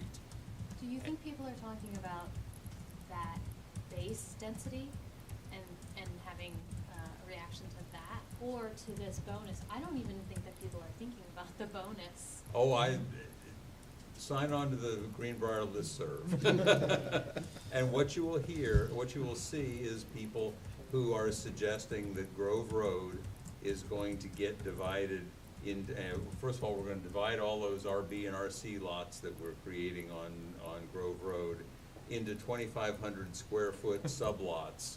And each one, that's gonna be 313 lots on a 2-block area of Grove Road. Now, I can tell them until I'm blue in the face, oh, that's not going to happen. But until we've had a chance to hear from somebody who knows it a whole lot better than I do, to say, here are the critical variables, here's why that won't work, here's what you really, kind of the worst case scenario, or from the other side, the best case scenario, what's really reasonable here? And, there are things like, like lot size is one of those things that I suspect is a red herring. And I kind of don't like having red herrings that turn out to be, I'm gonna mix my metaphors here, political flashpoints. But that's what we're getting a lot, I think, is a lot of folks who are looking at one aspect of things and extrapolating that to every block on the street. Every lot on the street, every house on the street. And then before you know it, you're talking about a very, very different looking and feeling neighborhood than what you started with. But, flashy herrings notwithstanding, I guess the idea is conveying, the idea that it is theoretically possible that someone would build an 8-unit building on an RA lot. Not very many of them are gonna happen in this city, and it's just, there is not a configuration where that's going to be the rule, it's just this rare that's theoretically possible. And I think that's kind of a scary thing to And have it's like somebody take not back. allowing the conversation to actually be about what's going to happen. the base zone. Yeah, and the base zone. I guess I'd also point out that we do have these massing requirements in there that are gonna restrict that to smaller seeming buildings, right? Like that 40-foot width requirement. Well, and that's one of the things that I would very much like to see as a matter of educating the public, as well as educating me for that matter, is to be able to say, let's take a few sample lots, and let's just say, what could you actually do here? What could, game it out, that's right. Yeah. And I think what we would quickly find is, number one, that the people on the not in my backyard side would say, okay, well, maybe it's not gonna be so bad. And the people on the more housing side are gonna say, damn, well, it's not gonna be as good as I thought. But at least we can, with knowledge, eliminate that political platform. And So we're working on you, providing that. Huh? We are working on providing that. Thank you. You asked that talk about whatever I wanted to talk about. This is what I wanted to talk about, 'cause I think this is the one thing, frankly, the one big thing that, we just need to reconcile, and hopefully we're beginning to get there. I clearly get, the two opposite ends of the spectrum, and there are ways to meet in the middle and make everybody unhappy, but at least make it tolerable for everybody. I do have one other But thought. without a visual, Hosea, it makes it difficult. Mhm. And so what Lloyd is saying is the example that he just gave of how people perceive lots are gonna be divided, whether that ever happens or not is not the issue. That is the perception. Yeah. So if you take a lot, my lot, if you want, you can do a schematic on my lot, you know where I live. Ha ha. So, I mean, and it's a corner lot, okay? Use it. And say, these are things that could not happen on this lot if you did a tear down. These are things that could happen on this lot if you didn't do a tear down or if you expand it. Because all you've got is this. And you've got pictures and you've got charts. And people are like, I'm not an architect, I don't do these things. It's not, and then once they see it, you can talk about the finance part, but nobody's seeing it. I mean, it's like, oh, okay, well, I live on Grove Road and I'm gonna have 30,000 units on, no, you're not. I'm not an architect, but I can count to 16. Yeah, but you see what I'm saying? Yeah. So pick a lot, pick an RA lot, take an RB lot, take an RC lot, and actually put something there so that people can see it. Do a schematic or do a little thing that they build, that architects build before they do whatever they do, I mean, if I build a house, I'm not gonna just look at the plans, there's gonna be some little sketch to show me what it's gonna look like. And look at where those lots are in the neighborhoods where you are considering double density. But also consider what Michael is saying. Are people that live in the city of Charlottesville that look like me and Juan and Hosea gonna be able to even rent? Because affordable for you may not be affordable for them, and if the unit is $100,000, then you look at what that means. And if I'm only making $25,000 a year, I can't even get in. I mean, I can't get in. So what are you doing? If you're saying you're wanting to help a group of people that have been shut out of the process for whatever reasons, but everything you're doing is still keeping them out of the process, then all of this and all of my trees that I gave to Hosea to do this have been wasted.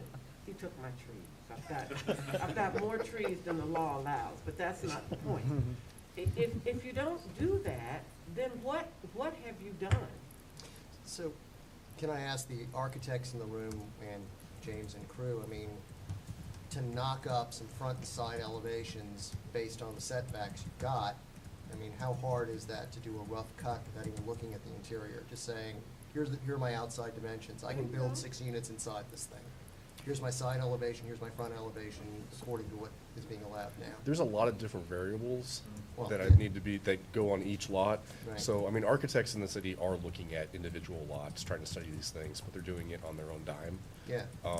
It takes time and it Right. takes resources, and I don't know if there's. The bandwidth. So what we're gonna try and run through some scenarios that take into account the entire ordinance and each, because it's not just the setbacks, the Right. building width requirements, the height, those things define the massing that's allowed. Setbacks tell you where the building can go on the lot, right? They don't actually necessarily fully define your building envelope, because if it's a larger lot, your footprint is gonna be a much more determinative factor Right. than the setbacks, right? But those are the factors that we need to bring into play. And it's more than just doing those mock-ups, it's also doing it in a way that's accessible so that people can see and Right. understand it. So we're looking at doing a video where we actually kind of run through, here's the factors that go into an RB lot, and give you an outcome. So on the subject of the R-zone density bonus, I think what I'm hearing from council is that we want projects with affordable units to actually happen, and to not be basically impossible and we're arguing over nothing. We want to keep the scale within reason where people aren't going to be like, oh my God, look at that thing down the street. We want to be somewhere in the range of, within that scale, we're creating as many affordable units as we can. And so we're somewhere in the middle of the triangle. And I think if everyone agrees on that, the triangle, I spent a lot of time on this, then I think we can work on tweaking the program to make it make more sense. But I would like to hear from Councilor Wade. Yeah, what I'd like to chime in on is that, as I'm hearing the different sides and the emails and things that we received, is that as a counselor, that, ultimately, I'm one of the 5 votes that has to, approve this, is that how can we find that compromise, that middle spot, that from the emails that we're getting from those, because both sides are looking at this as the worst case scenario. And I think that that's what we're spending our discussion on. It's like, and I know we have to do that, but 90% of the development and construction would take place in the middle. And that's what, and I understand, because I've been a planner for a long time, and I know that that's what people want to focus on. And so, I just know that, I shared, just an example of a resident who called me on a street in the Ridge Street area. Okay? This particular street, it happened to have a lot of African-American homeowners on it. They kind of moved here from the county. They moved into the city. A lot of older homes. And lot by lot, this street is changing. The assessment is going up. One house across the street is assessed at, I think, 260, but they're building a $1.2 million house across the street that has views of Monticello. And so he fears that in short order, they're going to be priced out of that block. Already taxes is really difficult. And for me as a counselor, I want to do everything in my power to make this city as diverse as possible. I know if we don't do anything at all, it's going to lot by lot by lot change over. And I think that we have the ability with zoning and things to affect that. And I'm looking at, Jose, he printed out, I don't know if that's module 1 or 2 or both of them, but that is what, we have to try to use to address this. But people just want a place to live, and I'm trying to figure out, we have great partners like Habitat, Piedmont, and you see the construction going up. That is what I would like to see. And I know we can't put that on Grove Road and every place, but there are places that we can have densities. And by the way, one of the places that was torn down, that $1.2 million house is going, had 4 affordable units where teachers could stay. And they weren't fancy apartments or anything like that, but they were places where they probably paid maybe $1,000 a month, but that is gone now. And another side note, they fear that this house is going to probably be an Airbnb. A $1.2 million Airbnb. Oh, yes, I just stayed in one a year ago. Yeah. Wow. And it was more than 1.2 million. Wow. There's a 1.8 one over by Rugby. Yeah, and being on the tourism board, I hear all these numbers, that's, the occupancy rate and things like that, it's pretty high.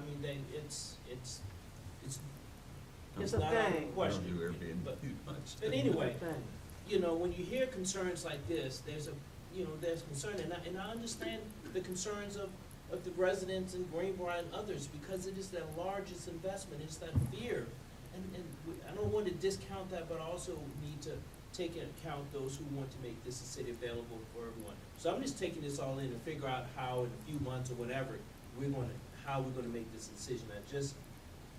So anyway, so that's where I am. That's where I am. Taking it all in. Well, and You know, I've had a lot of conversations, with a lot of people about this recently, and the thing that has concerned me is that it was looking as though the only prospect for truly affordable housing was in this double density bonus. And it concerned me that that's not gonna get built. And I've been wondering, where is it gonna come from? And I still say it's not gonna come from the city putting $100,000 a unit into it. And so if there's a way to do it, I would love to know with some of these other proposals that have been made. I'm curious, I know that the consultants concluded that it took 9 market rate units to subsidize 1 affordable unit.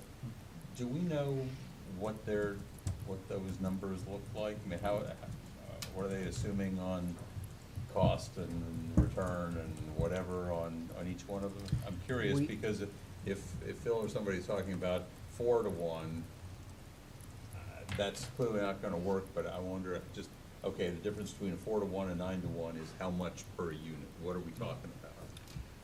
We have the information that's in the affordable housing study that was released in August.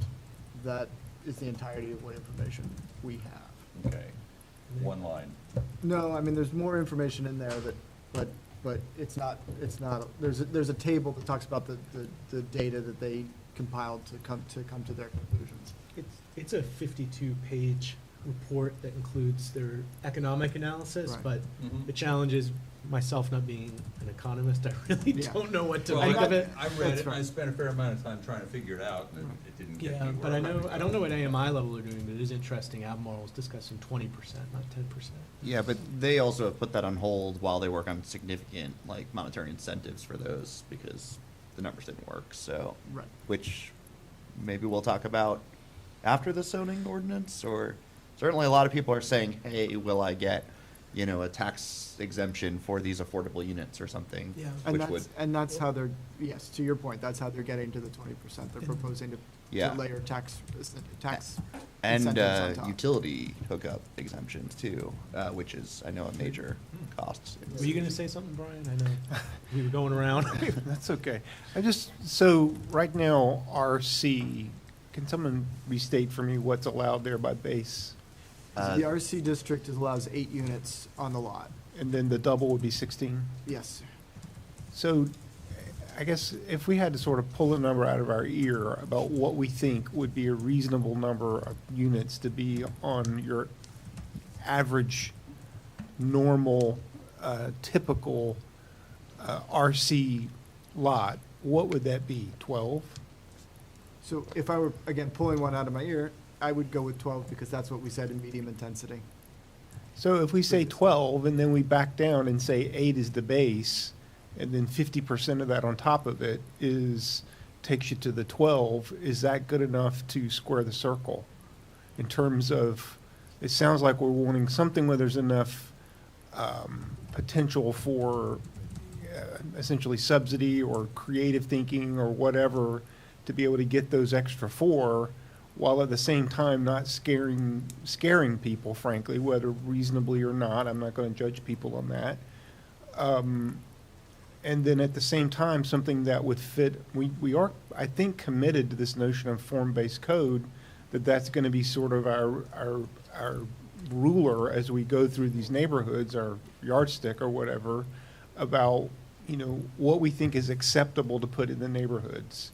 I understand that in terms of perhaps equity or fairness or whatever standard of justice, putting 20 on one of these spots might be fair in that sense, but in terms of what's reasonable for a city like ours, the pace of change and what housing looks appropriate or feels appropriate, whatever, it seems to me a base of 8 with a max of 12 is really the upper envelope of what is feasible.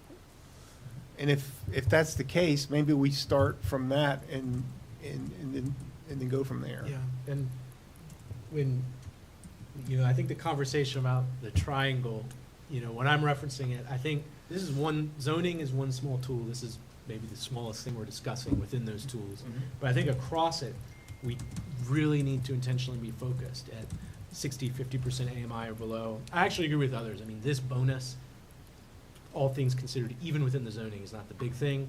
My bigger concern is with the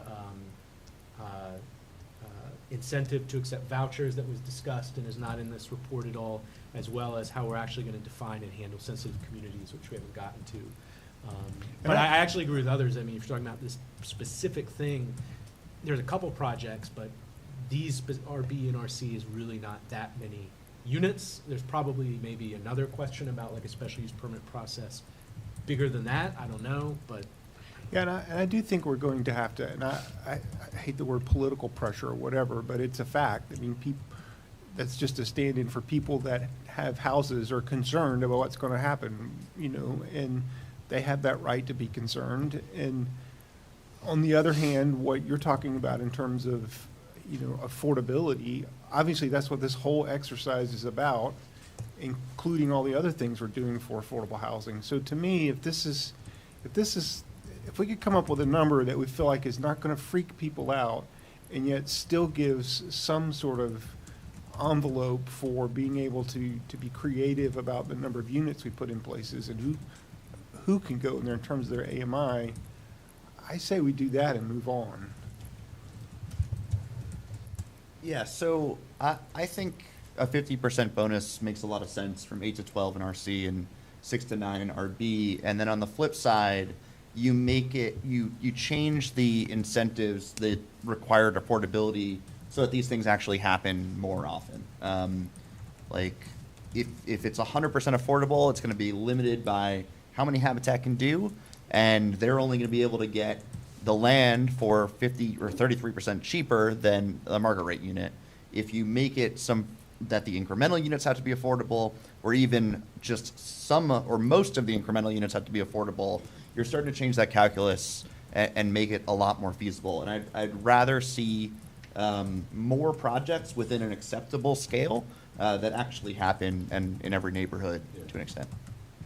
And I'll tell you, one of the other things that I've been concerned about is that the frequency with which some of these apartment buildings might be built. On the one hand, some people are concerned that, oh my goodness, every lot on the street's going to be that way. My concern is slightly different from just sort of a good zoning practice perspective of if you've got these things sticking up like sore thumbs every so often, what does that look like for the neighborhood? So in that sense, more somewhat smaller apartment kinds of places would be a whole lot more attractive than having fewer numbers of potentially 4-story buildings in the middle of an otherwise. I'm wondering if, I don't know what chapter we're on, but it's 6:30. Well, thank you. Right. Well, it's also Module 2, and we do have a lot of ground to cover. I was going to try and steal, Councilor Wade had an amazing segue to go to sensitive communities, but it got past me. But we could go and take it now. Let's take the segue. All right. Better late than never. Patrick, slide. I think there's just one other thing while we're thinking about where change happens. It's more likely to happen in the neighborhoods where the housing crisis is lower. Sure. Right, so Right. like people that are afraid of huge change in very built up, older and, larger, more expensive neighborhoods is not as likely to see that. I've made that argument too. Which is They yet don't another wanna hear it. segue to And- sensitive communities. Thank you. Yes. So another segue. Thank you, for sensitive communities. So the affordable housing plan was the first place that really acknowledged this point that as we're considering and contemplating additional density across the city and therefore additional value, that we needed to take action to limit displacement of low-income communities. I will say that this has been an issue that we, as a team on our side, have been wrestling with a lot. And we did some focus groups with residents in some of our sensitive communities. There isn't really an easy answer here, and part of the reason there isn't an easy answer is because zoning is a deeply imperfect tool for this. Zoning is great at keeping frankly, low-income housing out of places. It's not terribly good at the opposite. So is there a benefit to looking at the sensitive communities things, the whole issue, from a slightly higher altitude that encompasses more than just zoning, and have a conversation about sensitive communities, period, of which zoning is a piece, and figure out how to argue and discuss and figure out what those issues are? And So that's where I was going. Oh. Absolutely. Yeah. The answer is I yes. also do a great cold reading with cards. Okay.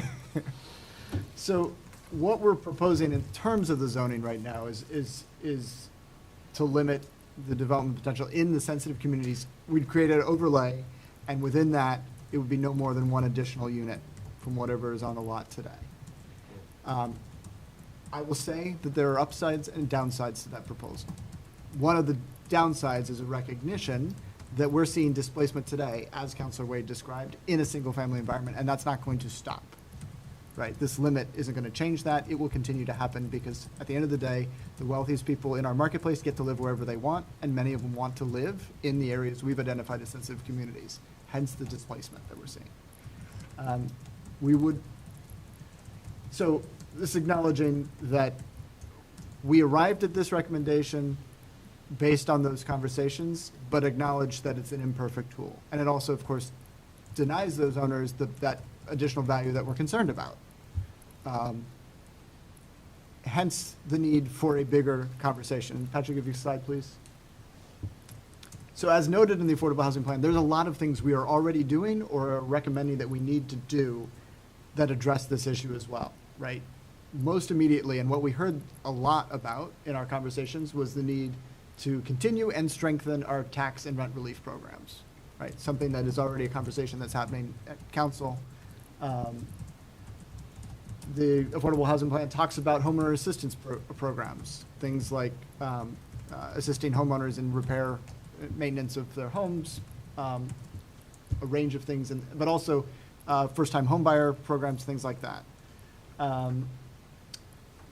Tenant rights, funding legal representation for evictions, and then advocating for changes to state law in that space. And then finally, land banking, land trusts, things in those vein. One of the things I've said, it's been a while, but a while ago, was that coming out of this project, coming out of the zoning ordinance project, the first small area plan I would like to see us pursue is in 10th and Page, because that is one of our hardest hit areas in terms of this displacement that's happening. And what I'd like to do is focus in on a real place and having conversations with the neighborhood directly around what can we do around the issue of housing and displacement. That's not to put this off, but it's to recognize that we need to elevate this to a higher level. It's not just about zoning, and we have to have this conversation in a real community on the ground, because I think each solution is going to be somewhat tailored to what the reality is of a given place. Now, what I would hope is that the lessons we take out of that project, we then could expand on and apply in other neighborhoods and other places. So that's kind of the picture of sensitive communities. And I recognize that, to come to an example, Councilor Payne, you and I have talked about a lot, the project over, is it Sunset? Or Sunrise Mobile. Sunrise, sorry. That's going to require a tailored solution. There isn't really a zoning solution for me there, so much as But if we're going to focus attention there, we need to do so kind of strategically and in conversations with I agree, partners. but I think the relevant conversation for zoning is if we're gonna dive into the full complexity of it. In my mind, we kind of already know what the most powerful solution is. If you're talking 0 to 30, or probably really 0 to 50% AMI, land bank, purchase land, partner with the land trust, housing authority, nonprofit, build permanently affordable housing. That's separate from zoning, but is there anything we do in terms of zoning changes in areas that make the likelihood of ever being able to do that more or less likely? And I think there are zoning changes we can make in specific areas which will make that less likely that can happen. The issue is how you game that out. So theoretically, we could downzone that property from where it is today and lower its value, but then we would have to turn around and probably upzone it for this, on the solution side. Or you can have. I mean, is that unreasonable, though? It takes the pressure off If in I the were the short run property while you owner, figure out. I might feel that's unreasonable if I was the property owner. Well, and if we're Sure. talking about the sensitive communities, we're also, I think if we're using land trust for the purpose of discounting the ability to construct rental units at very low AMI, that's one thing. If we're using it for leasehold of homeowners, I think that is essentially compounding the injustice that was already inflicted on many of these communities, because what you're doing is that is a long-term circumstance where the equity and income and wealth growth doesn't happen, and one of the ways to decrease the number of folks at the very low AMI, the crowding of that housing market, is to decrease the number of people who need that level of subsidy, and one of the ways to do that through the zoning has a place in, is increasing fee simple homeownership. One way Yeah, or but I the mean, other. there's no need to get into that, but I think that's completely wrong, because community land trusts are home ownership, and it's taking people who could never afford to own a home, who can only afford to rent, opening up wealth building to them, because they're gonna build wealth on the value of the home. But this is separate, I don't wanna Yeah, go down and this road. I hear that argument, I understand a portion of it, I'm not entirely in congruence with it, but we'll argue about that, let's fight about that later. Yeah, and if I could ask, maybe in the interest of time, if focus in on reactions to the zoning proposal that we're putting on the table. Mr. Schwartz. I think what you said already, that limiting it to just one additional unit isn't going to do anything. I think you're still going to get the same displacement. I misread the documents that we've been given. I thought there wasn't going to be any difference in the zoning, and that you were going to focus entirely on these things on this slide. I will tell you that Mhm. we have been back and forth on this, Okay. on this issue considerably. The neighborhoods that, 10th and Page and Fifeville are mostly R1S lots anyways. I think you're gonna find that it's already difficult to do more than one additional unit as it is. So, I mean, I would prefer that if you didn't limit it, that it's the same as the other districts, and instead we focus on the issues on this slide. Right. Isn't that trying to address then or eliminate a tear down?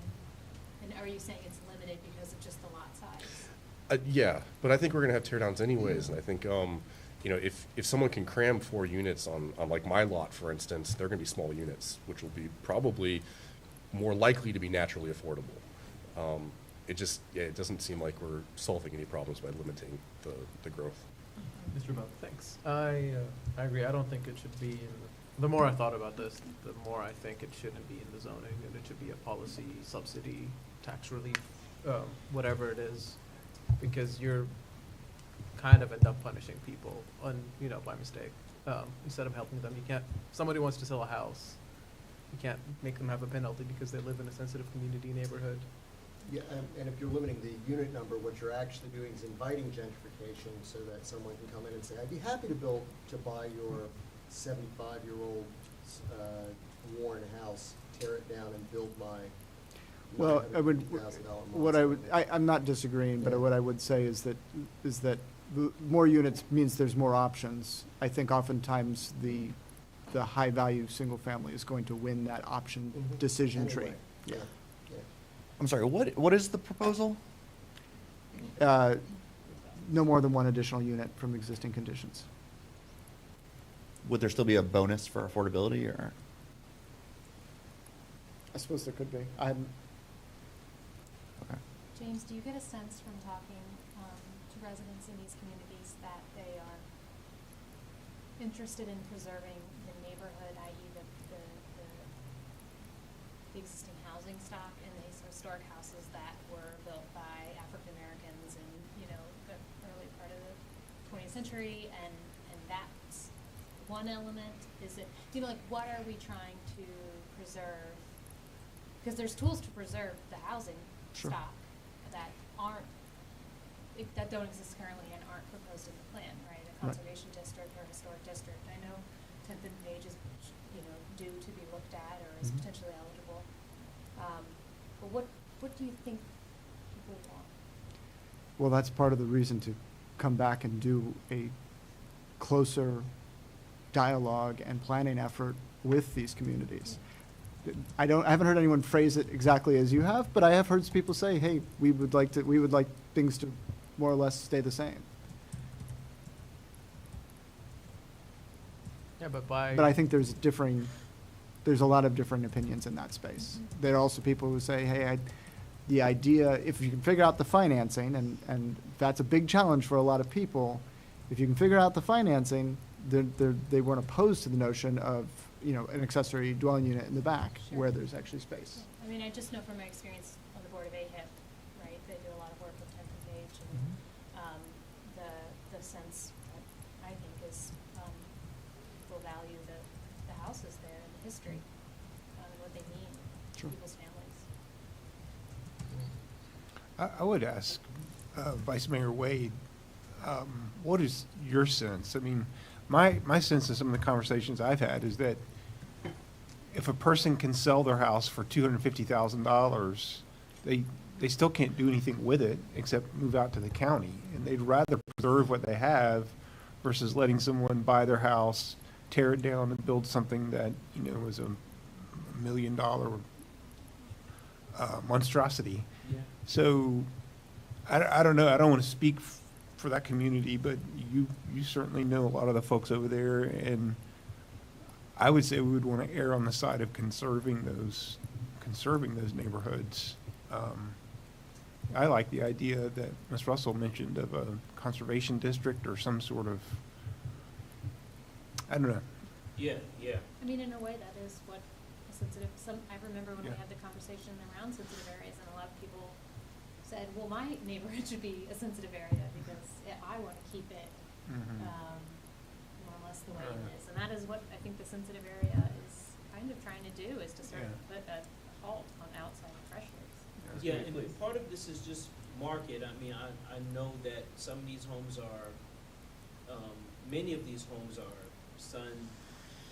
have been willed or to sons and daughters who don't live here and they don't want to live here, and they offered, $30 or $50 or $100,000 for it, and they live in North Carolina or something. That's a lot of money, but not knowing the market here, and I know that that's going on a lot. So, and I know there's no easy answer to it, but as we are making these decisions, the market and things are changing daily, and so we just need to make sure what we do is going to have the impact that we want it to have, and I just don't want to spend too much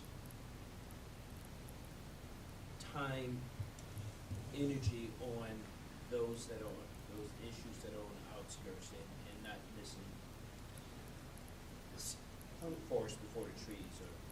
So, 20 years ago, I had a lot of activity in Prospect, Barnesdale, Viceville area, where I had come to me a large number, which I mean more than 5 or 6 in a year, African-American homeowners who had been there for 25 years, since the 70s, let's say. And the nature, and I was not interacting with them for the purposes of anything having to do with that house, which they were selling. Because they were selling it because there were a relative, I don't know how large, but a not insubstantial number of people who moved into the city in the 60s and 70s from Fluvanna, Louisa. Their families owned property out in Fluvanna, Louisa. There just wasn't jobs to be had. They moved in, got these houses. Now they're late middle-aged. They've got equity such as it was in that house. And Great Aunt Eulalia gifted them 3 acres out in Louisa, and they were building a house out there. So a whole lot of this was 6 people in a year and a half who were looking for construction loans in Fluvanna, Louisa County, because they had gifted lots from their families who were homeowners, African-American homeowners, in the city of Charlottesville.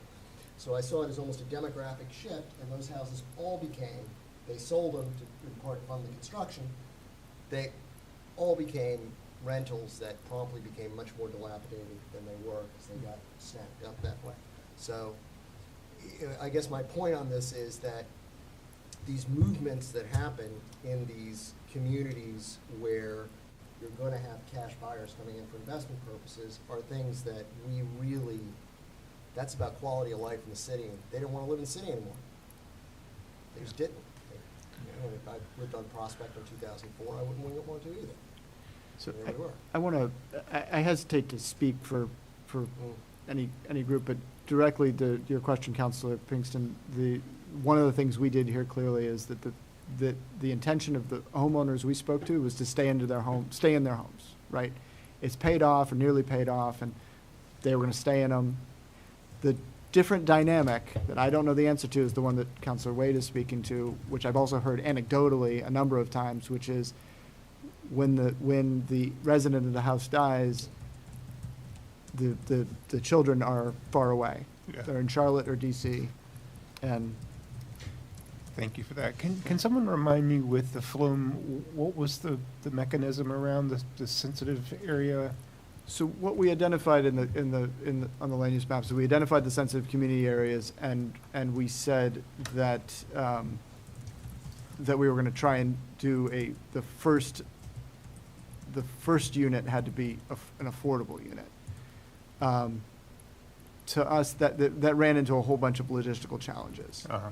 on the management and monitoring side, and also on the part of the frankly cleverness of that proposal was that the existing tenants will qualify as affordable tenants, and then residents, and then they can build another unit, but no outside investor, no outside person would be able to do the same thing, right? Problem is, oftentimes, those existing residents don't actually qualify as under affordable provisions. They make just too much. So what would be I'm sorry if I'm missing the clear logic here. What would be the issue with just making that area the same as R1 or RA or RB now? Well, that's exactly what we're talking about. The So, idea was to try to prevent the gentrification that's occurring specifically in this. So we would have a case Not making this appealing to a developer. to build the sort of 4-unit, 8-unit kind of thing we were discussing earlier. I see. so I want to just say, like, when we say, we want to kind of relieve development pressure, you're also talking about less value for the person that wants to sell it if they want to sell it.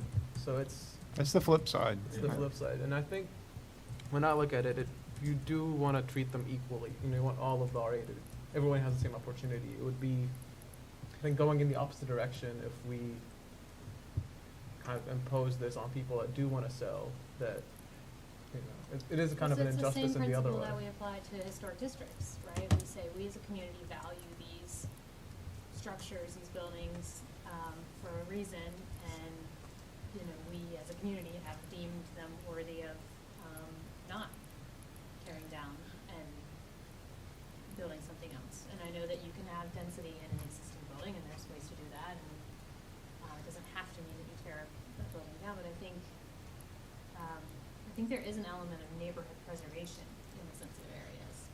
I will say that when Jeff Warner tried to do he did a historic survey of Tinton Page, there was not just a lot of there was a lot of pushback towards the survey itself, but my understanding from listening to my neighbors was there was very little appetite for any sort of conservation district or Sure, and historic that's because district. of misunderstandings around preservation and, Well, limitations that Well, I could, require more education in the. it could be, but I think people too often,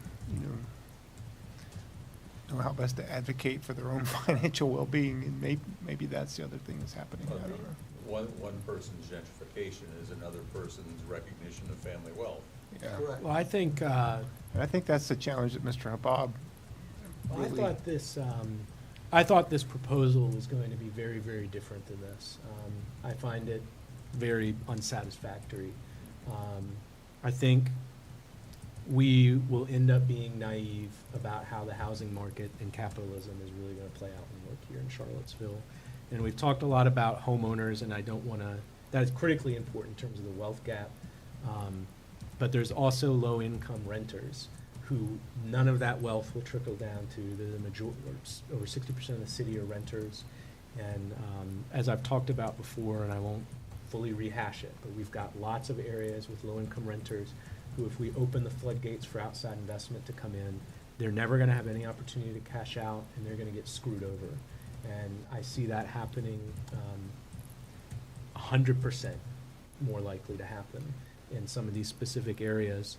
My expectation was that there would be something like a affordable housing overlay district, a model like Cambridge, Massachusetts, and yes, quite frankly, having a framework where there's a down zoning. And I also think in terms of the wealth gap, the last 2008 financial crisis, our housing market has been,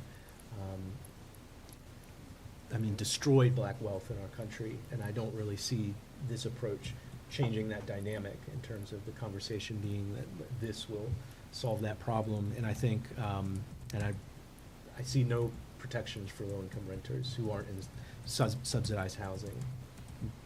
I'm just going to say that I don't think zoning is well set up to offer those protections. And I'll say again, I think zoning is directly connected to the strategies that will. So, the Cambridge model you refer to is actually very similar to what we were just talking about, the double density proposal. That is effectively the Cambridge model. The only difference is that Cambridge didn't put a cap on that unit count. So, Michael, am I hearing you say that in this area, you would not be for more density, more of the double density because of the fact of where it's located? Outside investors will come in, snack it all up, and flip it, and it will just be student housing, essentially. That's what I think will happen. So, again, the example that Councilor Wade used is a very good example, and it was a 4-unit rental that's now a $1.2 million single family, possibly Airbnb. So that's happening under our existing model because that's what the market is doing, because particularly 10th and Page, Fifeville, Ridge Street are amongst the most well-located neighborhoods in the city, So you without could question. say potentially this sensitive area designation as it exists right now could guard against speculative developers pushing out existing low-income renters, but at the expense of capping equity gain for homeowners. That Right. might be- That's right. And I think it is a real question of whether it really does, if it's effective at all, really, in reducing that development pressure. I watch Because of the the single-family home risk. Right. Yeah, I watch the city sales, like the Twitter bot that posts them all. And every time I see something that looks like a flip, I go and look at the history of ownership on that property. I sometimes Google stalk the people involved and see what happens, find the obituaries, whatever. And at the end of the day, when these houses sell, they flip. They almost never actually sell for a house for $280,000, and like that person who bought it then lives there. Like it almost every single time it flips for 50% more, and the permits are something like $20,000 worth of work. They paint the door,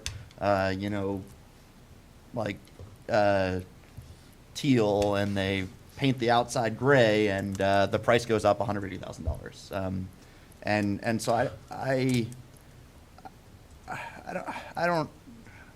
don't know what I'd recommend. I do think a very important piece of the non-zoning things we need to do is get the sellers better information about the value of their house, so the people who live in Charlotte are not selling it for so far under market. I don't know where the realtors have been in doing that, because that's their job, but People are like not using they're not doing realtors. great. Yeah. Yes. And so the education piece Yeah. as well, and also building up, we're building a zoning ordinance that in theory should create opportunities for small-scale incremental developers, a breed that largely doesn't exist. Mhm. Building up the capacity of people who live in those neighborhoods or formerly lived in those neighborhoods to take advantage of that is one way to use what we're doing with zoning to build wealth within the Charlottesville Black community. Yeah. And my impression is also like, if the house is going to be flipped to something other than it is now, is it better for it to just double in price and stay the same? Or is it better for it to become a few smaller units that will be naturally cheaper? And I mean, that seems like an easy one. Right. The other thing is, that I keep coming back to, what we're talking about is land ownership and money, right? Those are the driving factors. And until we get into a conversation with the community that we can talk about those dynamics, there's a range of work being done in different parts of the country around community ownership models. That's a big thing to talk about, and we can't even begin to talk about it until we're actually talking to people in the community. But, I mean, just, again, is there any zoning changes we could make that increase the probability that at the time any of those other solutions are able to come together, either financially or logistically, it will be too late for the people who are living there? And are there any zoning changes that makes it more likely that by the time those pieces come into place, there'll still be the folks who live there, particularly renters? Could Maybe you- I'm wrong, but that's, I think we can make zoning changes that make it more likely it'll be too late. Could you cap dwelling unit sizes? Yeah, I was just thinking the same thing. Could you say, if you're gonna build a new thing, you can't build anything more than, 1,000 square feet per dwelling unit on that lot for X number of years. Right. That Now- means that you're forcing a sale to somebody who's gonna build, that effectively you're putting, that you can put a really small house on that, or you're building a 4-unit of 900 square foot apartments on it, for example. Can we do that? Yeah, we can drill down. And can We you could do that drill- in a way where they can't just consolidate the 4 units in the building into one big one that is larger than that? So, I mean, just broadly, when we increase the level of regulation, we decrease the value because we've decreased the options available. And when the flip side, reduce the degree of regulation, we increase the value. And decreasing the value creates opportunity for people to stay in the neighborhood, but takes away the opportunity to build wealth, and vice versa. So, yeah, we can cap the overall house sizes. That's another avenue to try. We're still I up think against. This whole thing needs to get broadened out beyond zoning. Yeah. It's almost as if we need to broaden this conversation before we have the conversation about zoning, because I think it's happening backwards. Right. All right, what needs to happen? What are the tools that have to be brought into play to make that happen? Well, Zoning is one of them. Who's deciding what needs to happen? Well, and that's what I'm saying, that process, figuring out, And yes, and Commissioner Russell's making a really good point, why I keep coming back to. the community has to, Community. yeah, and that is not a fast term. In the city of Charlottesville's defense, we did have an affordable housing plan, of which this is an enact. Yeah. Yeah, and we're moving in that, we're moving in that direction, but all the affordable housing plan did was acknowledge this issue. Right. And then offer a range of strategies that I summed up here on the screen. There's a much more detailed step to come. I think what the kind of baseline of what would make me comfortable is if a person wants to sell, they have the same opportunity as anybody else in an RA type development. But if they want to stay, then there are avenues where they are able to stay through a program or whatever it is. And I just don't know how zoning could, as a piece, make that happen. So there would have to be subsidies or something. But I think that's, I want to use the word fair, but I don't know what other word to, I think this sort of conversation needs to happen outside of the zoning space first. And then whatever needs to happen, to the extent that zoning can influence that, and then we come back to it. So I'm not sure what body starts the conversation to push out to the community to get that in. If that's something that Community Solutions starts, is that something that gets pitched to the HAC to start? Is that something that, I don't know. I would think that the HAC would be a body to do it. And again, the big question in my mind, maybe I'm totally wrong, let me know if I am, but is there any intersection with those tools in a lot that is, say, 100% low-income renters going from low-intensity residential to high-intensity residential with no protection? Does that not significantly increase the likelihood the landowner will sell it and they'll get evicted? Or is the perspective maybe that's gonna happen no matter what, even with that, you know, so, but, I'm not trying to be annoying, but, I mean. Well, so I think it's maybe a different question on the ones that are going to high-intensity residential versus the RA versus RA with some overlay. Like, there might be some places like the mobile home park that I think that is a bigger issue on. To the point that Ms. Russell made a minute ago about if you treated the homes in that area as, you know, if you used the same model of, you know, conservation district or whatever, in terms of people being able to do things with their property. I mean, on one hand, I like that because it does preserve homes and it prevents people from coming in and just bulldozing and building whatever. On the other hand, I wonder if that would be even legal. I mean, I can see where it might be legal if you're talking about. It has to come from the residents too. Yeah, in other words, essentially, we're saying that you can't extract as much value. It's this problem of the one versus, if you look at one individual versus the impacts it has over a whole community, what might make sense from one. That's what a local historic district does, is it's, you know, I believe it has to be voted on by, Oh, is that right? the residents of the community. And I would not be surprised if, residents with more access to, capital, power, time, start to think about, zoning as a way to try to fight And it's, rezoning, you know, upzonings, right? Like, and it's gonna be primarily homeowners who wanna do that, not renters, Mhm. but I'll stop. But a question I would have is, assuming for the moment that we get to the end of the year and we've adopted this zoning ordinance, and then let's assume that a small area plan is begun for 10th and Page, what action would we want to have, what would we want this zoning ordinance to have taken to maintain as nearly as possible the status quo until the 10th and Page small area plan can be developed? Would that be this kind of a recognition? I mean, you just kind of summed up what we have proposed where we are right now. One additional unit and these existing programs and whatever we can do in the meantime to strengthen these existing It programs. depends how you define the status quo, I think, right? It's, if the status quo is the buildings looking like they are, then I think, you know, not allowing anything does that. If the status quo is the, you know, current path of the current trajectory of change, where every house that sells is getting flipped into a house twice as expensive, I think that, you know, that strategy also works to do pretty much that. If the status quo is, you know, try to keep the social makeup of the community more similar to today than otherwise, then I think that does the opposite. So, Cross your fingers for a recession. My personal view, as a temporary measure, which I think is the right way to think about this, I see support for the smaller approach if there is still the overlay to allow affordable housing, because we don't know how temporary is.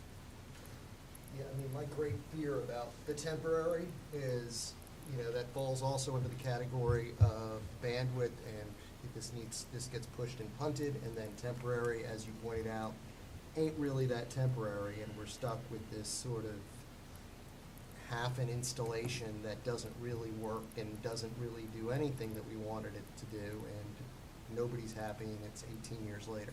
The conversation around temporary is based on the fact that we haven't done a small area plan for Quebec, but we have done one for Cherry Cherry Avenue that reveals some indication of what that Yeah, it looks neighborhood like. desires. Yeah. and We're very active community leader in that organization. I'm sorry, when you say the overlay is one unit over existing conditions or existing zoning? Existing conditions. Yeah, see, that sounds terrible. Okay. Like, if you're saying that, like, the 7-plex on Dice can be built under this into an Okay, yeah, 8-plex. no, still within the limit of the RA. All right, but I mean, you're still giving the most development rights now to the small plexes that are renter occupied, and suddenly those are the ones that are attempting to redevelop, to tear down, redevelop For instead one of. additional unit. Maybe non-conforming. Well, it could be one. It could be a much nicer additional unit. Well, up, in a still lot up of to, cases. still up to 3 is still your max, 4 if you preserve the existing building. Or you can go from 4 to 1 and you're back to single-family residence, the same threat. But that can happen. That's, That's I- happening anyway. I guess I'd say I really don't like the idea of the non-conforming plexes getting more development rights than everyone else. so leave the non-conforming plexes out. I mean, but even if it's duplex, right? Then now you can build, if it's a, a relatively small duplex with relatively rundown and therefore naturally affordable units, you could build, a Which. It's 3 unit. triplex. Yeah, which is not a perfect example, but it'll be like what happened with Belmont Apartments. And they are all left the city. No one's there anymore. They'll never afford to live in the city again. Yeah, I mean, that particular scenario seems not great. Anyway, So is there a proposal? Is it, I'm sorry, is existing, we're talking about this like existing thing, meaning it's the, as proposed in the rezoning, the RA, right? Not existing conditions, not current zoning and then Right. plus one, it's RA plus one. he was saying RA, but only up Up to the, the current number of units on that property plus one. right, so really, it's a single family can add 1 unit, a 2 unit can add 1 unit. I mean, I think you'd be better off saying 2 units for everybody and not giving that extra development rights to the existing duplexes. But I don't think either of those I mean, is that's, a terribly I mean, good what you idea. just said basically is to not do a sensitive community overlay of any kind, just to, because. It would just If it's be- plus 2, you're at 3, and that's RA. Right, two overall, 2 Oh, 2 overall. max, or So a 1 two- max, a or 2 max single-family overall. zoning. But I mean, I don't think that's a good idea. I just think it's a bad idea to treat existing enough. non-conforming plexes differently. Fair enough, fair enough. Yeah. Mr. Chair, Sir. would it be helpful, I mean, my sense of the room is that nobody is happy with the present conditions and there's no more than 1 or 2 fan for any proposal that has been put forth here as a suggestion. And if we could formalize that, are we essentially nowhere on this? I would like to hear from Commissioner Mitchell, who is now chimed in. Sir? This is really difficult. I mean, you do this, you're gonna hurt this side, you do it, you're gonna hurt the other side. And Vinegar Hill keeps ringing in my ear. Yep. Not because the government is gonna be involved in the replacement system, but there'll be a slow and steady drip of gentrification. Nothing that's wholesale as Vinegar Hill.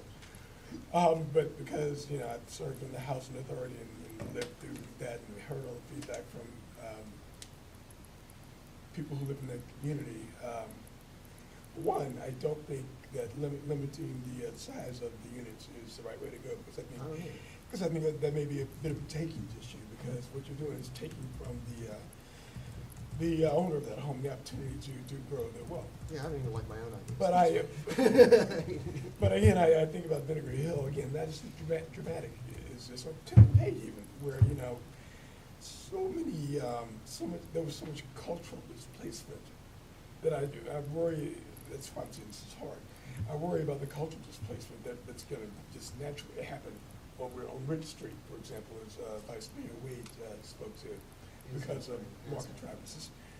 This is just hard, and I think as a way to just get into the game and keep this at least in the back of our minds, the proposal that the consultants and Mr. Freeze has come up with is workable for now, knowing that this is going to be an iterative document, and we're gonna have to evolve as we understand this better.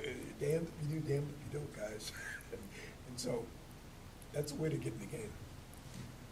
I mean, because when this was discussed, who even knows how long ago, kind of, from what I remember, as part of like the affordable housing plan discussions, I guess my understanding of what it would evolve into is something where there would be, what? I'm back to the overlay as well.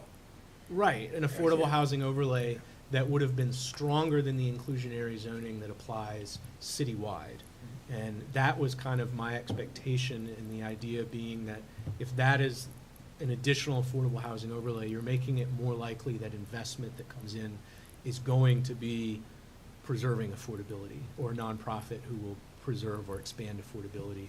And without that, you get the reverse. So anyway, that is what I thought, well over like 2 years ago at this point, probably, that that's where this would be But headed. if you look at, Overlay as the bonus, right? The affordability bonus is basically that housing overlay. But I thought it would be something stronger on top of that. but I think that there's also conflict in that the people in those neighborhoods don't want it to change, right? They don't want big developers coming in, building big apartments. And so it's like, it's just a conflict all around. I think if you talk to any person in any neighborhood around the city, they're gonna say they don't want their neighborhood to change. Yeah, I So think they it's- also don't want every house Yeah, to but flip this into a neighborhood fancy is one of house our with. We're trying to protect. Well, these sorts of right, but communities. I think we're trying to protect the diversity in the city, and we're trying to protect, keep people from being displaced. I mean, at some point, buildings are buildings, and I mean, there's gonna be difficult decisions that have to be made. And I think if we had to choose between, do we want a city that, residents, low-income residents, and diverse residents can continue to live in, or do we want a city that has the Well, old I'm not saying buildings? this. I'm reading I- the small area plan, and I'm saying, Mhm. and I'm reading that residents would like to see preservation of existing housing, Mhm. affordable housing, for generational families to remain, but they would not like to see huge apartment buildings. At my point, I think you could structure an affordable housing overlay where, again, it's stronger than the inclusionary zoning that's citywide, it's stronger than what we have right now. And you don't even need to massively increase the height or base density, you're just creating a scenario, or at least in the interim, it's more likely the investment that comes in And that's is from a definitely not nonprofit. zoning. This is not Wait, zoning. so it's three, so the zoning in this district that in sensitive community areas we're talking about allows 3 units by right, 4 if you preserve the existing structure. Most of the time, you're not gonna be able to fit that on many of the lots, at least in 10th and Page. That's not true in every area that we're looking at, but, so if we're talking about something, I mean, if we put an affordability requirement on top of that, I think we can do that, but I think it's just kind of canceling out. Nobody's gonna come in and make that investment. We could say, 50% of your 4 units have to be affordable at 60% of AMI. It's another way of kind of preserving the status quo, because that level of affordability isn't gonna happen outside of a nonprofit housing developer, as we've been talking about. And and what will also happen is we will continue to see the single-family flips, because we can't restrict those at the end of the day. Yeah, I mean, I think if you ask people what they want, they want the neighborhood to stay affordable, with the same sorts of people living in it, where no one's getting pushed out of their house, but their home values are going up, and their taxes are going down, and all the buildings stay the same. And at the end of the day, several of those things are not gonna happen, because those are all mutually exclusive. And all those things have to stay the same until they move. Right. And then they get to sell for the top dollar. Exactly. And I think everyone agrees that the current trajectory here is bad, really bad. Well, if we think that's the most relevant thing for the city, it sounds like what Michael is suggesting is the only way to stop it, which is to jack up the affordability requirements so that anyone who's moving, any developer that comes into the area is either a charity or they just won't do it. I won't Or stop they single-family homes just flip it. flips. Like they are now. Well, they flip it, but it's still just a house that looks the same, and I don't know that we can prevent. Is that a win, or would we rather a house that, has an addition on the back and, has smaller units that at least are less expensive, and aren't a $600,000, $800,000 house, but are something that rents at like 75%, 85% of AMI. It's not as good, certainly, as 50, 60% of AMI. It's not as good as the generational homeowner living in it. But, you know, those aren't really choices on the table because at the end of the day, like the cat's out of the bag, these flips are happening pretty much 100% of the time.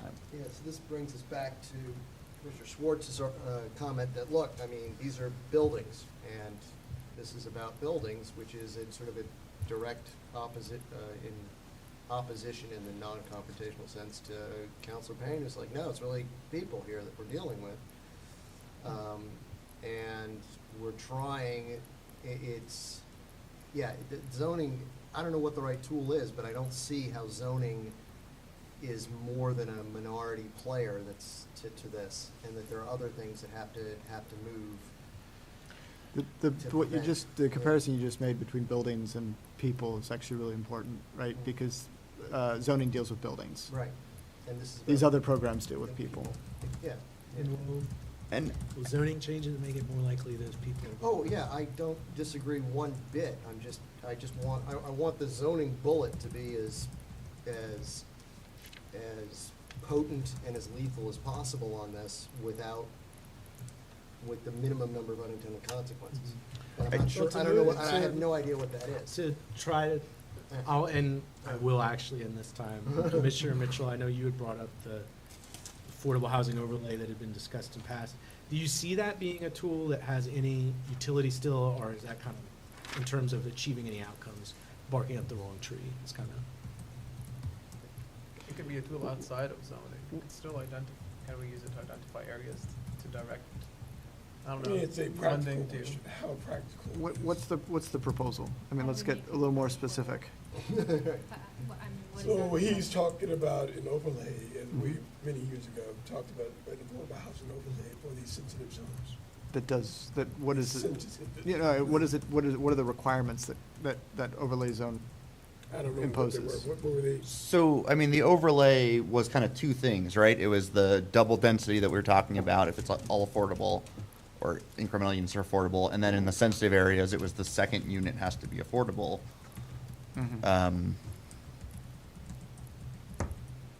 I mean, I guess that's the question, right? Do we make the second unit affordable? Or does that just get us back to the point, like we kind of talked about a few minutes ago, of, you know, none of these things are ever going to be viable except for habitat developments and single-family home Yeah. flips. I think we're looking for some silver bullet that forces developers to just build affordable housing at all costs, to their costs, and it just, they won't build it. I, They can't. I think if there's one thing, maybe, to Councilor Payne's point, But we could of preserve existing housing. if Sorry. we increase the zoning, it creates a ton of like incentive to redevelop.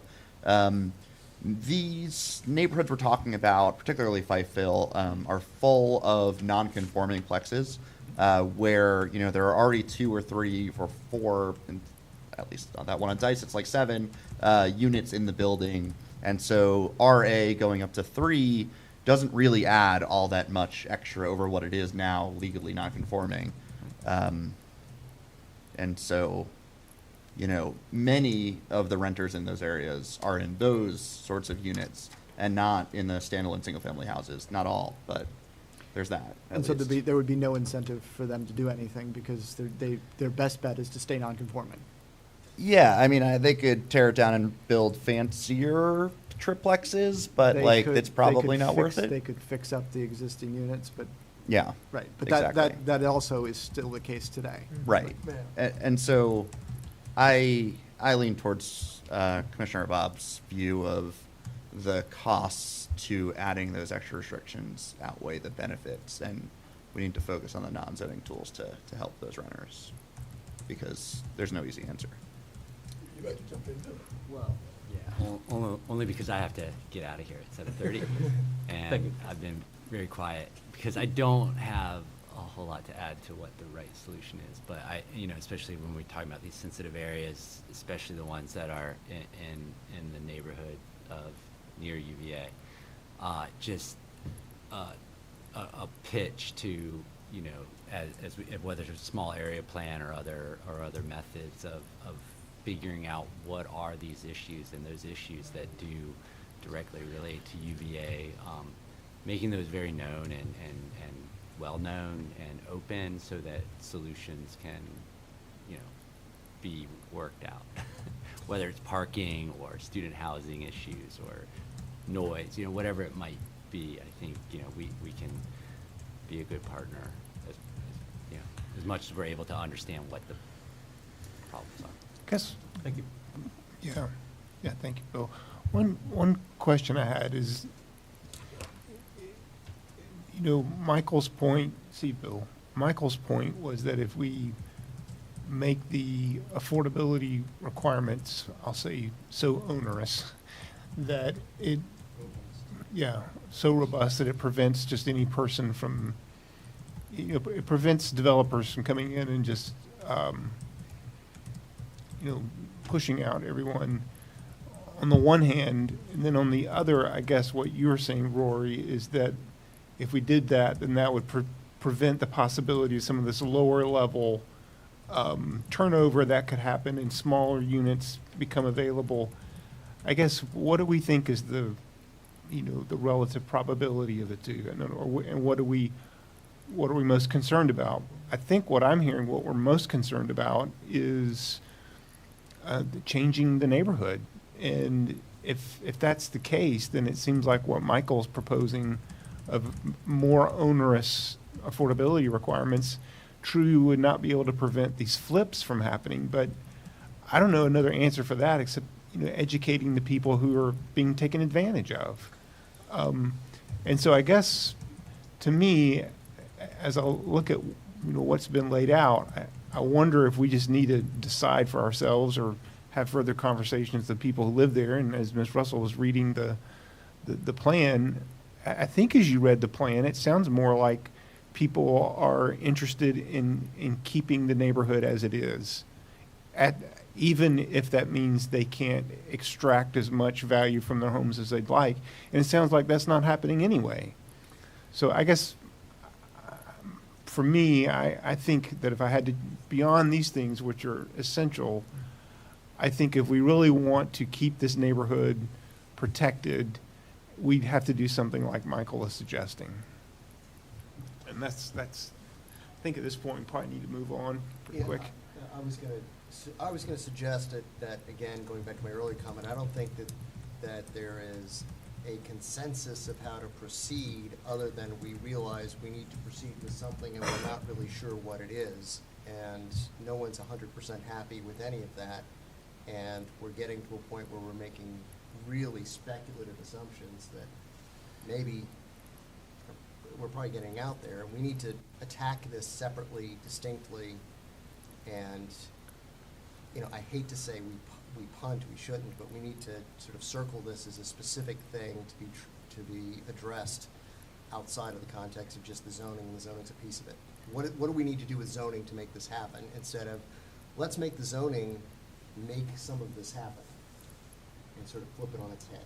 And I think there is, one clear zoning thing that does help with this problem, and that is zoning outside of the sensitive community areas. The push for, the pressure to driving rents up in Fifeville is that students are spilling out into Fifeville. If you build enough in JPA and Rugby, and I think the Rugby area is probably not upzoned enough, then you pull those students out and you're removing that pressure.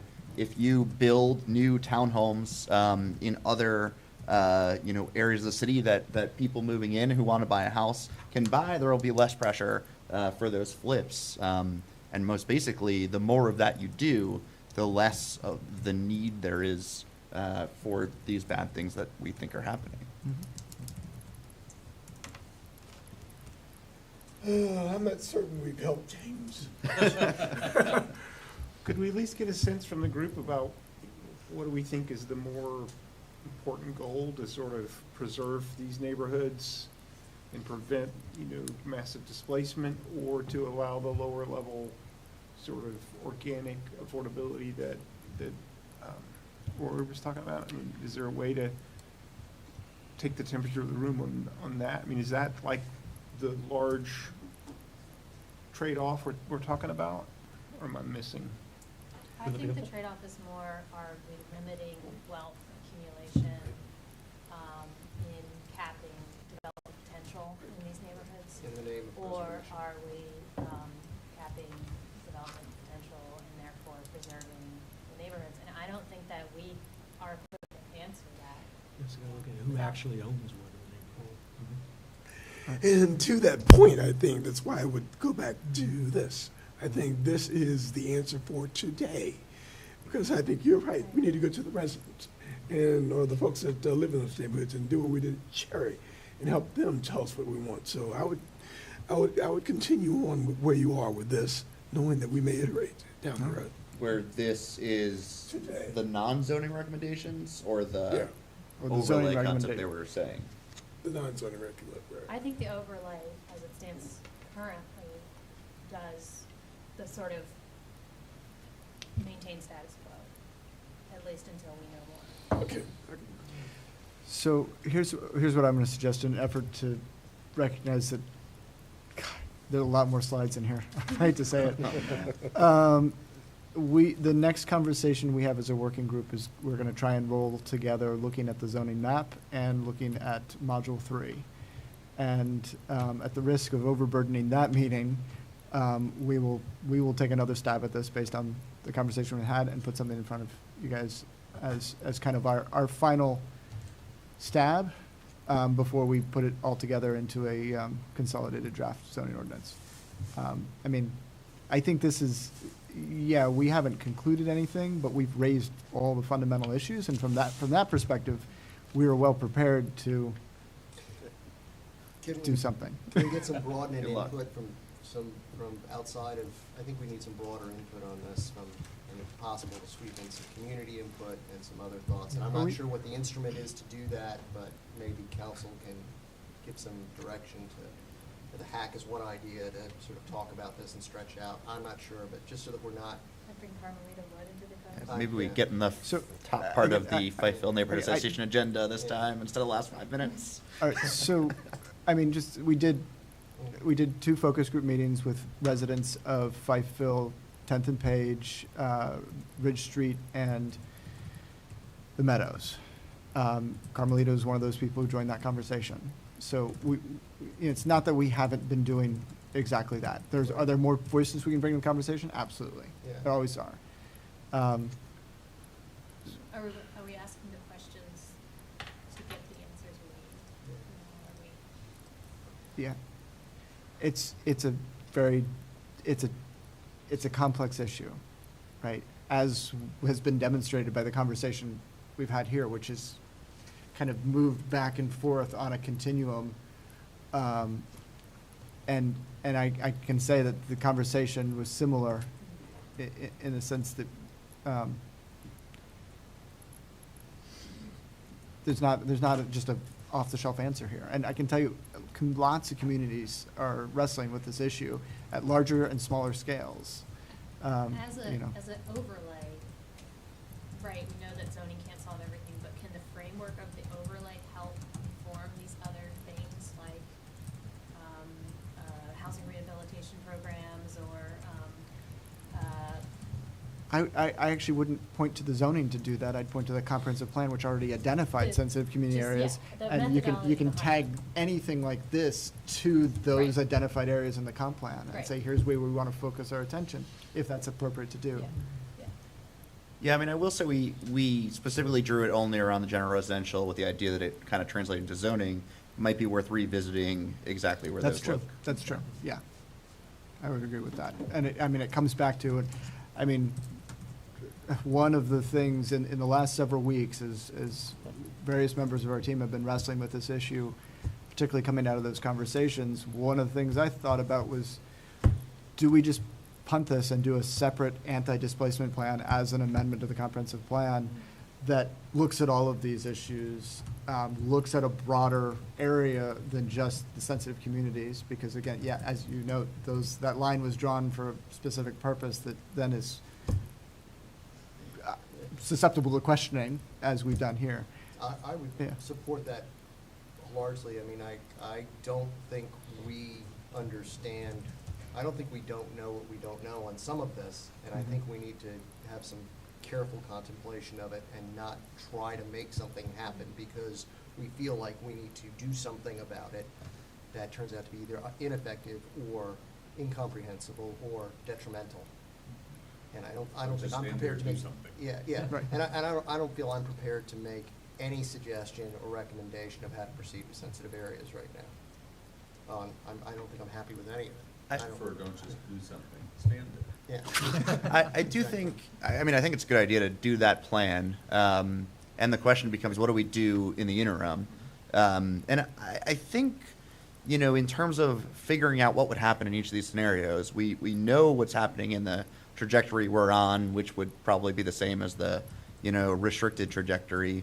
We don't know what it would look like for RA in the interim where, you know, you're not really allowing much additional massing, but you can divide those flipped houses into smaller apartments. And I think the scale of change that would happen between now and making that plan would be small in the size of the neighborhood and potentially gather interesting data. Yeah, I think those are very fair points. Okay. So I move we fund it. Patrick, slide. There's another slide. Oh my there's like goodness. 10 more. I'm like 8. How are we feeling on Just time? Are we noticed okay? that. I note that many of us have disappeared. What are you asking?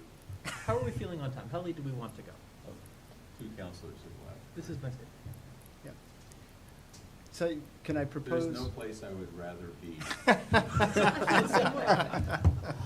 I'm fine, I'm personally fine to stay here as late as we need Yeah. to. I think there's no way avoiding this is a very long, difficult conversation.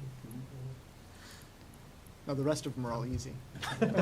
Oh, well, then let's keep going. Let's check in at 8 and see how we're. Smart. Should start with the easy ones. Okay, win in order. Now we're burned out by the time we get to the apartments. All right. All right, so on a completely different topic. One of the things that we'll note as we go forward into many of the following sections, they all deal with the idea of walkability or making the choice of walking, being a pedestrian, more of a primary mode choice, as opposed to most zoning today is really focused on getting people into cars, right? So a lot of this is about how do we make it an easier choice for new residents, for tenants, for whomever on these properties to make the choice to walk. So one of the first ones here is these block provisions, which are basically doing two things. One, attempting to incentivize essentially inserting pedestrian cut-throughs on properties that are, so what triggers these provisions are a property that's either 2 acres or more or has a length or width of 600 feet, a single dimension perpendicular or parallel to the street of 600 feet or more. And the way, what it really does is it basically requires you to have a maximum block size where if you exceed that block size, you have to insert a street or a stub street that can connect in the future to other adjacent properties. You get incentives, you can get a larger block if you put in pedestrian walkways, that's what incentivizes a pedestrian connection. You can get a larger block if you put in alleys, so that incentivizes alleys. So overall, that's what this section is all about. Yay. Okay, Am I right, the blocks are roughly similar to like a downtown block? yeah, yep, Great idea. they're built on downtown blocks. And as you can imagine, the big place where this gets triggered is 29 North. So this is the provision that gets us out of negotiating for new street connections when those properties redevelop, and instead is just, it's a base requirement. And you had some exceptions in there for like, I guess, the thing that's off of Stribling. I think I saw some exceptions. Steep slopes, there's various things that are recognized that we're not creating a through street if there's a railroad tracks or a highway or steep slopes and stuff like that. Okay. Absolutely right. But I think Stribling would actually easily meet many of these requirements. I guess going up to Huntley, but going to, anyway, Yeah. there's some common sense built in. It attempts, yes. All right. Slide. In the transportation and parking sections, and I'm lumping together, there's a multimodal transportation and parking section, and then a motor vehicle transportation and parking section. For the purposes of these slides, I'm lumping them together, but one of the big ones for us is this streetscapes provision. And it's basically, again, aimed at promoting walking as a primary transportation mode and filling in and enhancing the sidewalks in support of new development projects. And so one of the things it does, so it creates a requirement that you provide this greenscape zone, and depending on the street type, that is wider or narrower, and the clear walk zone, again, depending on the street type, it's wider or narrower. Where there is insufficient space in the right-of-way, it requires the developer to bring that onto the site with an access easement. If you go back to Module 1, you'll see that it's set up so that front setbacks are taken from either the property line or an access easement. So that was anticipating exactly this type of provision. I'm sure you've thought of this, but like, in a neighborhood where there's already an established street pattern. The zoning administrator has the authority to say, all right, so you've got an existing sidewalk and streetscape along the length of this street. It's good to go. The quality is fine, et cetera. It's really aimed at filling in where there's gaps or where there's a subpar streetscape. So West Main is kind of considered subpar, I would assume. Does that mean that you would have buildings set back a little further so that later on they could be filled in? Filled in over time. That would be the idea. Okay. West Main would be a difficult proposition, just straight up. And one of the things that you would deal with is, for a lot of West Main, you're dealing with historic buildings where you don't necessarily want them to walk back. But that's an issue that comes up in a lot of different places about how this zoning ordinance integrates with BAR review. One of the things we're looking at and going to be talking with our legal counsel about is whether we can build in a kind of BAR exemption broadly on rules where if the BAR approves a project under their guidelines, it can be exempt from provisions like this, where that's necessary. Can I bring it to one more specific thing, or an example? That JPA project from the other day, you have a continuous sidewalk with no, except for the terrible 50-foot-long curb cut, with no greenscape. Yes. Probably would be considered subpar unless you count the middle of the road boulevard as good. Does that get an exemption? I would not say it gets an exemption, no. Okay, and then so does the sidewalk like zigzag inward for that stretch? Is that how that works? Potentially, yeah. Okay. That might just be how it works out, yeah. Are we talking about, sorry, just to clarify, is it when the sidewalk's right up against the street is the issue? Mm-hmm. Well, in this case, you have a driveway across most of what is the sidewalk in that space. But, right, I mean, where there's one of the objectives here is to establish that greenscape zone. Would the Right. greenscape zone move to the other side of the sidewalk if you can't fit it between the road and the sidewalk? Well, the idea is that the entirety of the greenscape zone and the clear walk zone would intrude onto the on-site. I guess the question is whether, given that the existing pattern of the sidewalk is no greenscape, could you swap the placement of those by discretion so that Yeah. the pedestrian doesn't have to zigzag? Yeah. Maybe. You could. That was my question. Yeah. Yes, the exemption is built to kind of recognize the existing pattern of the streetscape. Mhm. Is there a standard dimension width of the greenscape and the sidewalk, like a standard Yes. that you'll require in your Yes. design standards? So it's tied to the street types identified in Streets at Work. It's generally a minimum of a 6-foot clear zone for walkway, and I think 5 is the minimum on the greenscape. Mhm. But it goes up from there on higher intensity roadways. Okay. Have we identified that that's enough to accommodate the street trees that would be required? Meets the standards in design manual. Okay. There we go. So I guess could we, Could Steve Gaines look at it? Absolutely. for utilities that run, is there gonna be something that says you can't run them, or I don't know where you place them, but you can't run them in the greenscape or you can run them in a certain way to allow for the street trees Yeah. to actually be planted there. I mean, the utilities is always gonna be one of the challenges. There is a line about addressing utility conflicts in the ordinance that I can't remember right now. Apologize. They're saying the spacing requirement can change based on where they are, and then That's if they're probably overhead trying to deal with utilities. utilities that are coming off the site, Yeah. connecting to a utility that's usually in the street. And then if there's overhead utilities, we're allowing understory trees. Yeah. In areas with existing underground utilities in conflict with requirements of this division, the zoning administrator may allow for alternative configurations to the auxiliary heating station. And then there's a list of what those are. Yeah, thank you. Thanks.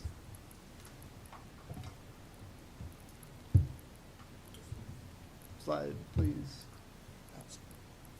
So this is kind of a catch-all of a number of different requirements. Happy to discuss any of these to the extent folks want to. There's a section on pedestrian access. This is about reinforcing the entrance requirements we saw in Module 1, which are again about promoting walking as a primary transportation mode. There are requirements for bicycle parking, both short-term and long-term. Think of long-term as essentially where a resident or a all-day office user is storing their bike as opposed to parking a bike for a quick in and out. Then there's parking design standards. These are pretty standard, around, aisle spacing, parking width, parking space design, essentially. Notably, there's a landscaping requirement that includes the requirement for a tree on each, there's a requirement for an island after every 10 spaces with a tree in it. Vehicle stacking is about drive-through standards. One of the things we're doing is establishing clear standards for all types of drive-throughs, which I'm not sure that we have entirely today. It just says adequate stacking, right, in the current ordinance. So I have a question about that. Yeah. 8 goes up to 8 for on-site food ordering. That's not going to be enough for a Chick-fil-A or a Cane's. Does otherwise expressly modified by the zoning administrator include increasing the requirement when me- it's read me the whole Chick-fil-A sentence. or Cane's? Unless otherwise expressly modified by the zoning administrator, off-street stacking spaces must be provided as follows. Oh, interesting. I feel like I'd want to follow up on that because I think what we're trying to do is set a standard that people can kind of go into with an expectation. So usually that kind of language is about reducing the standard due to Yeah. extenuating circumstances, not necessarily increasing it because you're selling chicken. You can just make fried chicken a separate use in that Yeah. table, I think. Love this town. He's speechless.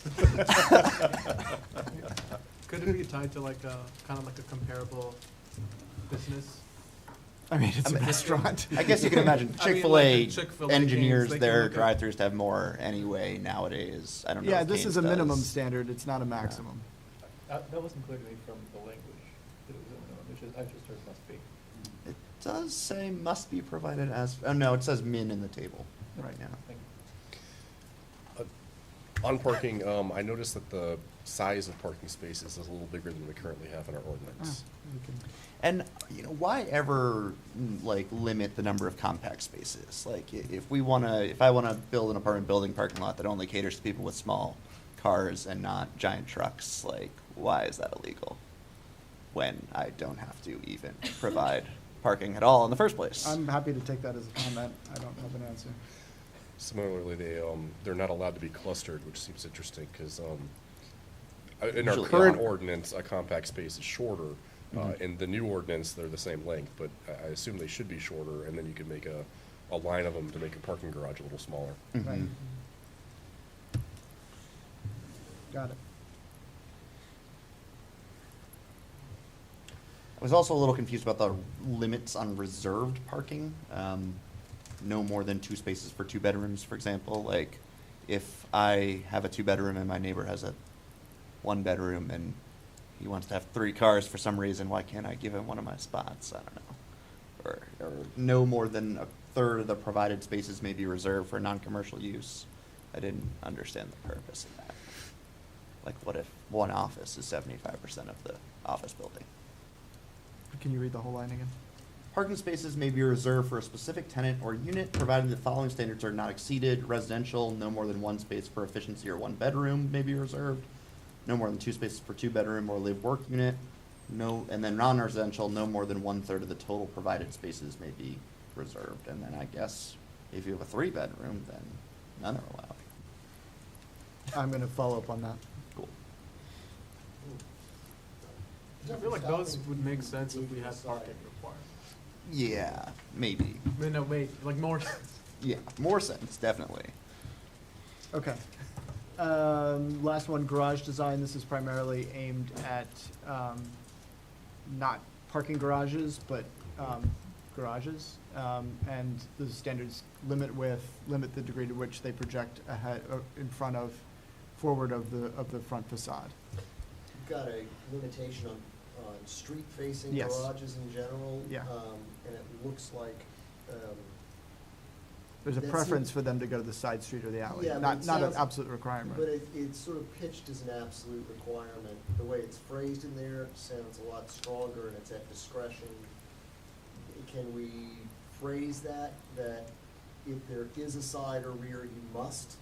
I think that's what the intention is. Yeah, but I it could- doesn't- it's not if clear. it's not clear. Yeah. And then, I like the idea of the garage entrance has to be 10 feet behind the regular building facade, but then we have the not allowed within 20 feet of the back of the sidewalk.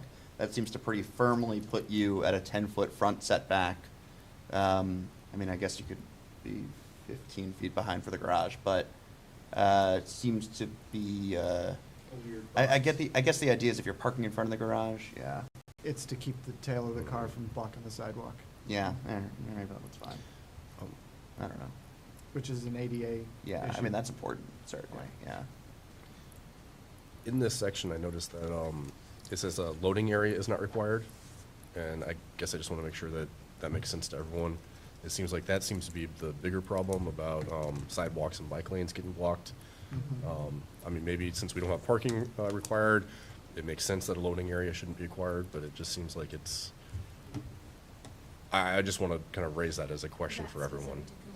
And the zoning administrator determines if it's required? Yeah. Which is one of those things that I've flagged that needs guidance. We can't Mhm. just have that without any kind of criteria or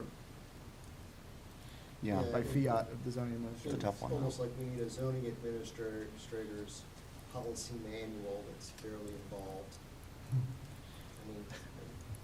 mean, it was fuzzy, I mean, to me, I think about the litigation issues, like, oh, he said no, so now we've got this, and but you said Which- yes over here. Which is why there needs to be a clear Right. intent and Set of criteria. criteria and- Right.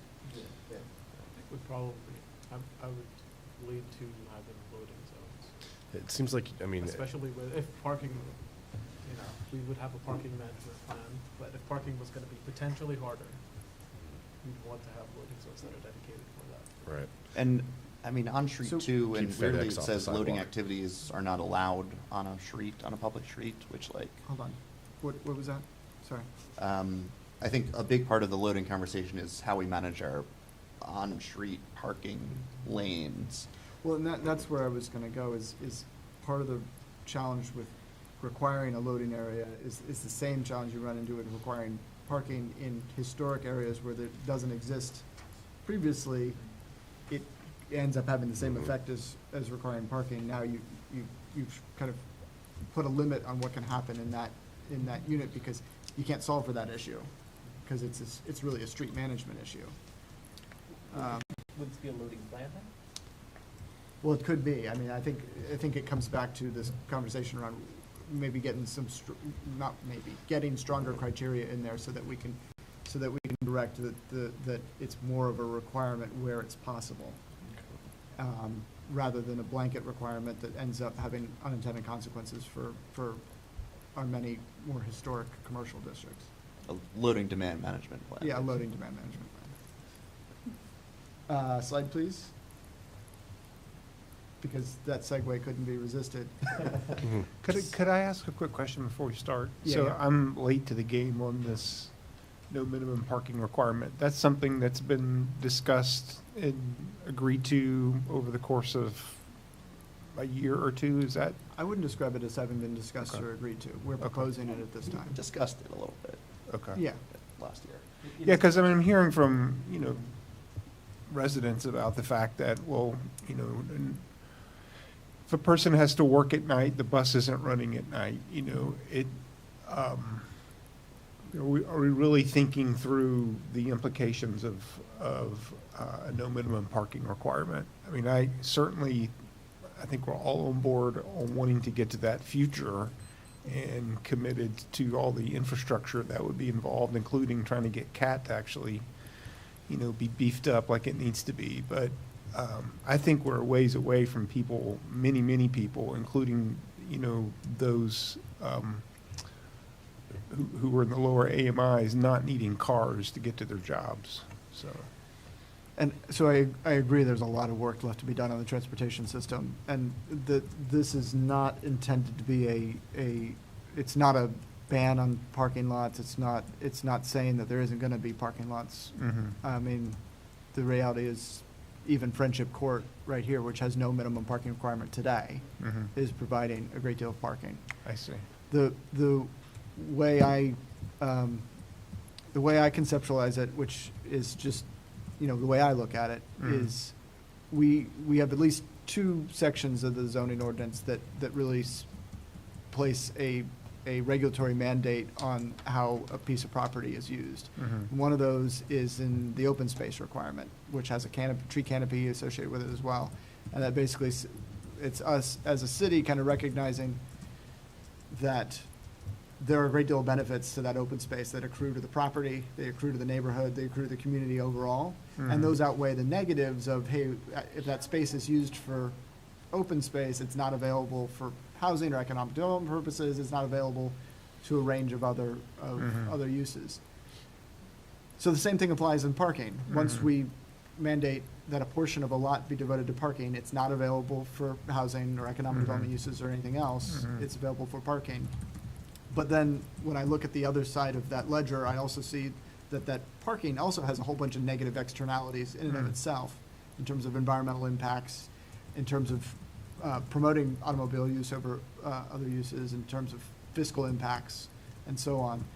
And so that's where, for me, I kind of see myself in a policy position of saying, so the benefit that I accrue is that I can, to an extent, guarantee that people have a parking space. I Mhm. say to an extent because we aren't terribly good at predicting how many parking spaces anybody needs. Mhm. But I get all these other negative externalities associated with that. Yeah. And then it's a policy decision. Yeah. And I get to make the proposals, but you guys get to decide. And so these things like TDMs. So the idea here is that the Transportation Demand Management Plan is acknowledgement that for larger projects, and we've set it at 50,000 square feet of gross floor area, but that number could be ratcheted up or down. But is, at that level of project, we need a analysis of the transportation impacts associated with this, both on our infrastructure, which is something we do today, and on the surrounding neighborhood, and we need the developer to provide us with a very clear plan of how they're gonna aim to reduce automobile trips in particular, but manage and promote a multimodal transportation solutions for the residents and minimize those impacts on public infrastructure and the surrounding neighborhood.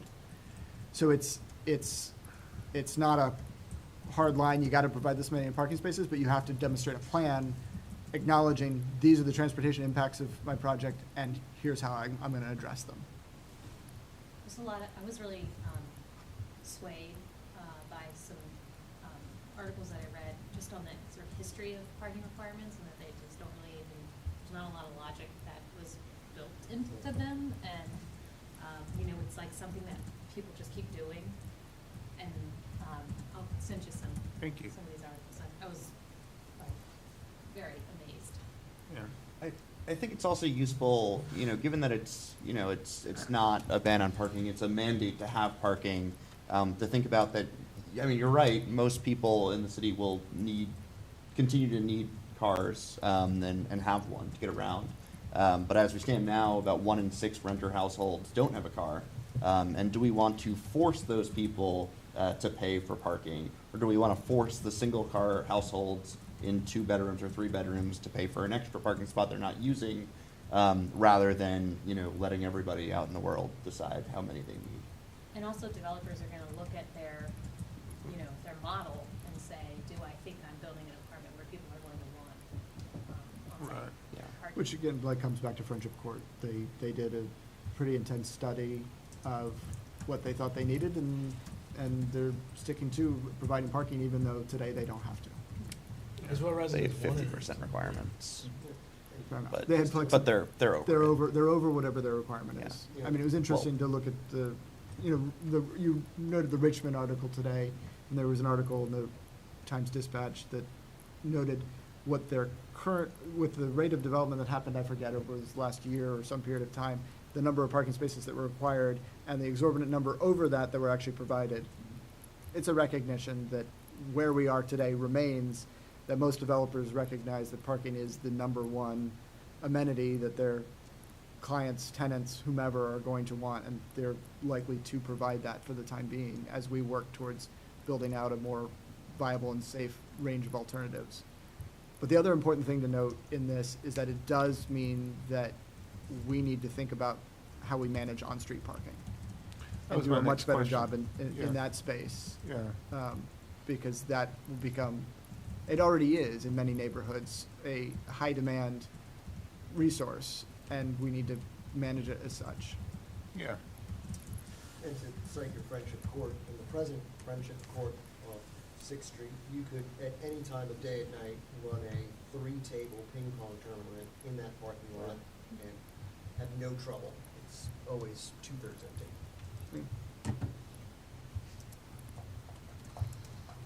Oh, just as far as the comprehensive plan, it charges us to consider, it doesn't charge us to do. So we are considering. Okay, thank you.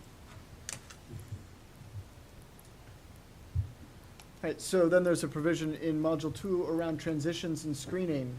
This is particularly tied, the transitions in particular are tied to where you have an R-level residential district, an A, B, or C, and a higher intensity district next door. The transition requirements basically require screening, setbacks, and then height step backs in order to manage that transition. These transitions are really looking at where you have 2 zoning districts abutting at a property line. Then there's also particular uses that may have additional requirements for these types of screenings and transitions. And then we also have frontage screening requirements for things like parking lots, loading zones, and other kind of noxious uses. And then screening requirements for various components of buildings like utility aspects of buildings that we traditionally screen with various plantings and fences and whatnot. One of the things that we are wrestling with as a team right now is this idea of where we might have transitions across a street, which is not addressed in here.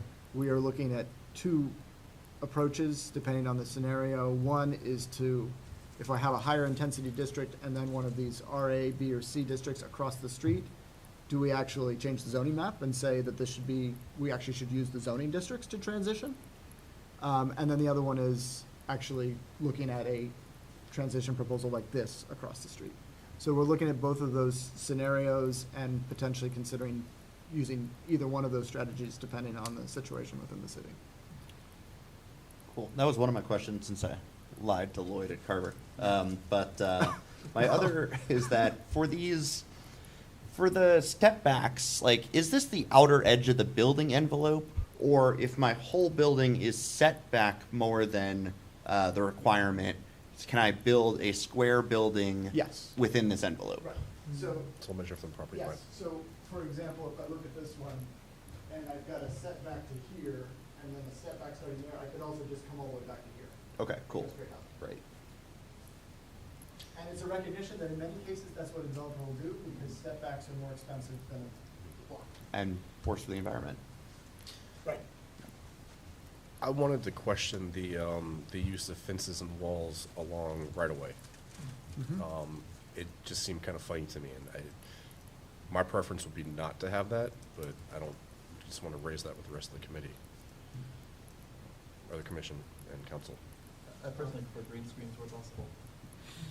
I mean, I get that you're reducing the depth of the Right. transition area, but it just still seems, I'd rather just, Right, when you have a fence, you can have a narrower Why screening. would you have it on the right of way if it only applies to lot lines? it's for like parking lots and service areas and, yeah, just seems kind of funny, especially an 8 foot tall wall, seems a bit much. Seems like a lot. And where is that particular screening applying, do you recall? It was, I think it was service areas and. Loading zones and parking areas, yeah. Was it specified by zoning district at all? I don't think so. apologize. No, it's, so the high frontage type, is, all outdoor storage areas and, loading and service areas, but it's not by, zone. Okay. That should only be allowed in commercial and industrial. Oftentimes, that would be the case.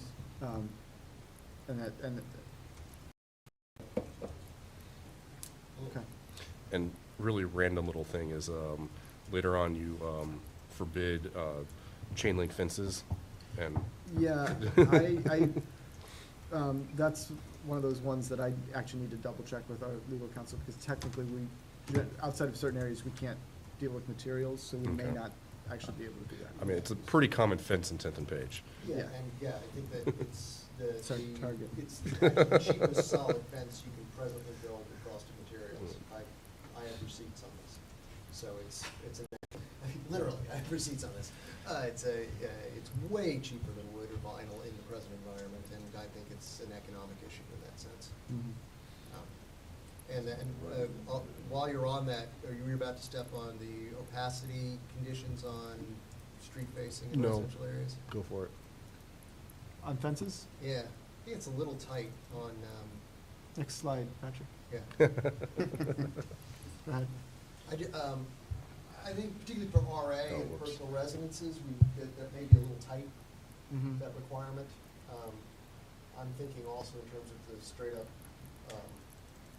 there may be a reason you want a pretty tight privacy fence in front of your house, like, I don't know, a pissed off bad tempered, Rottweiler, for example. So, understand, I think one of the things we keep coming back to these issues of building that connection between the house and the street, the private realm and the community realm. Right. And the sense that we want people to be viewing and seeing what's happening in front of their homes, because that contributes to both that sense of community and the safety of the overall environment. And if we put a big opaque fence in the front yard, Yeah, but supposing I don't wanna look at I'm an RA and I don't wanna look at the, big box of the 8-unit building that's been built across the street. And I'd rather have, and particularly because there's so much on-street parking there, with people pulling in and out in front, that I want a more opaque 5 or 6 foot privacy fence. Cedars. and there's also corner visibility issues, but I know we can tackle that. Yeah, well, I mean, maybe that requires some little setback in the corner or something, but I'm just, Isn't there a maximum height for a fence in the front yard anyways? Yes, 4 feet. So I guess I missed it. Are we regulating I the didn't see opacity that. of I wasn't those? clear on Is that what Phil was mentioning? that. No, on the opacity issue, it's actually. That was for the screening, right, for the transition zones? Is there present?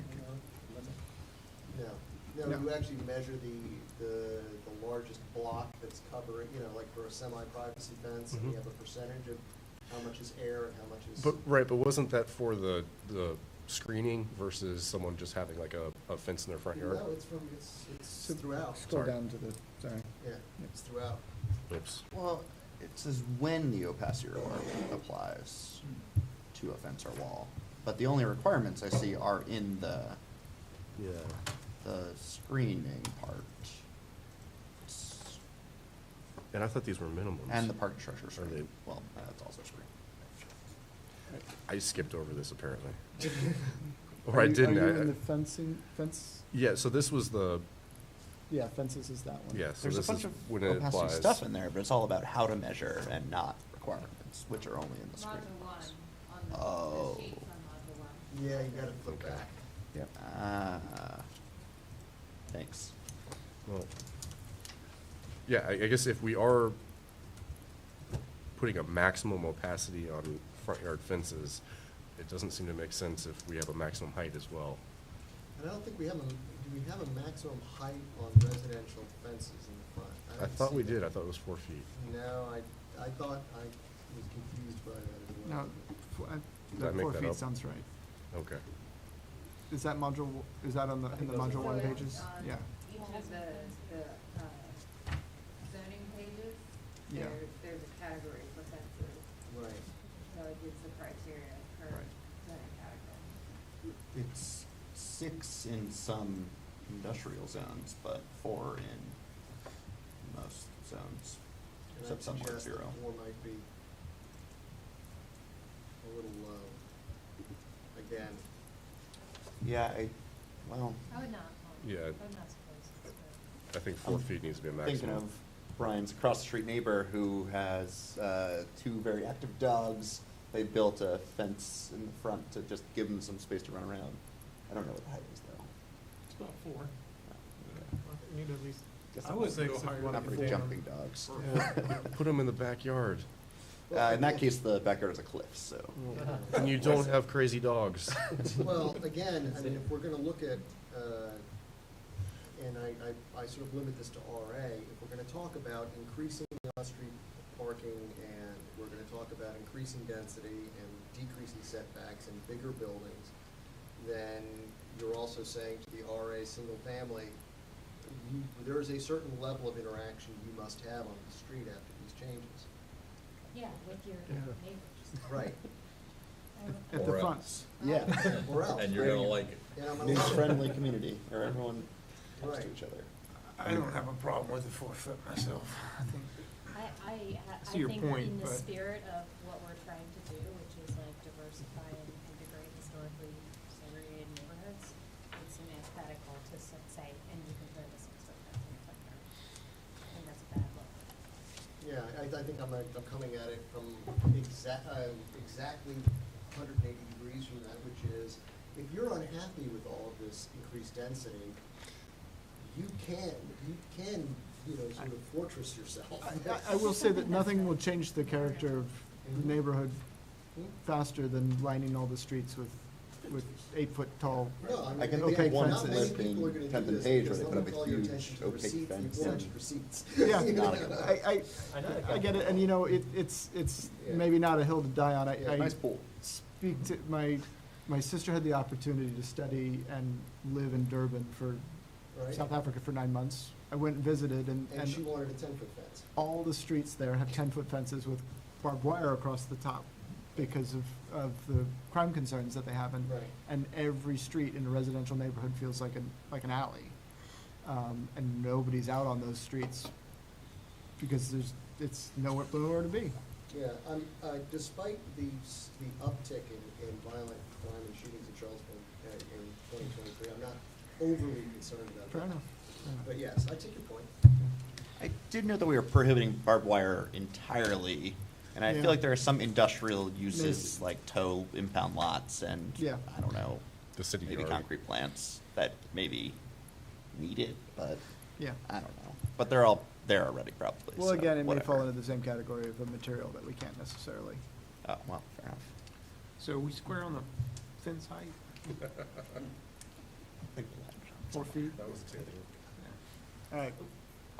If I could take us back, with the transitions, a lot of that Yeah. conversation was driven by concerns about the experience of West Haven and the Yeah. new construction kind of backing up to that. And a lot of the reason that is the case is because there's a gigantic topographic shift Yeah. from the West Main Yes. way down to States Branch stream bed. Is topography considered here? I think that's a topic that we talked about at length. I should go back in the fences section. We are looking at retaining walls, there being a limit on the height of retaining walls and a requirement to break up said retaining walls and even screen them. It doesn't resolve the entire issue of what's happening, what has happened in the past there. I don't know. Well, sorry, go ahead. Or no, I don't know if there's any way, like, if this zoning is regulated, but I also feel like landscaping will make a huge difference with like a timber or something. Yes, and that's part of, in the retaining wall, there's a requirement for landscaping and screening of those retaining walls. On the retaining wall thing, on the retaining wall thing, I think according to the intent, it's like to, help not loom over neighboring properties, and I think also the right-of-way makes sense. It does seem to me that like within a property, there might be valid reasons to have a larger retaining wall. One example I'm thinking of, which is kind of a weird one, is Nob Hill Apartments over there, has in the back, between the parking lot and the building, there's a big retaining wall, which is almost like a big building-wide light well, so that otherwise it would be windowless bedrooms in the whole thing. And it doesn't hurt anybody because nobody can see it. It's literally like below the grade of the parking lot. Right, right. And so I wonder if we could make it only if it were looming over other things, or the right of way or neighboring properties. Would that Beer Run potentially, is another example, CNO Row being a third one, which has got like a El Capitan like Yeah. facade at the back of 1110 Market Street. would that also be something that would be considered as a steep slope? You know? Probably nowadays, maybe. I mean, I think maybe technically not, because there is no exposed waterway there. It's all buried, but I'm sure that particular building would not have been built today in general. I had a question about the transitions, like, table. Yeah. I didn't honestly spend too much time trying to understand, but my question was, like, it seems like only certain typologies are being called out. Is that because those are the only places where those uses That's- are adjacent? It's really aimed at the transition between your R, A, B, or C and your higher intensity districts. Okay. And then then it's further refined by, for example, RC is kind of your bridge district in some respects, and so it has with some of the lower intensity, higher intensity districts, it has less of a transition requirement, or I think even in some cases, no transition requirement. Got it, okay. That's what I figured.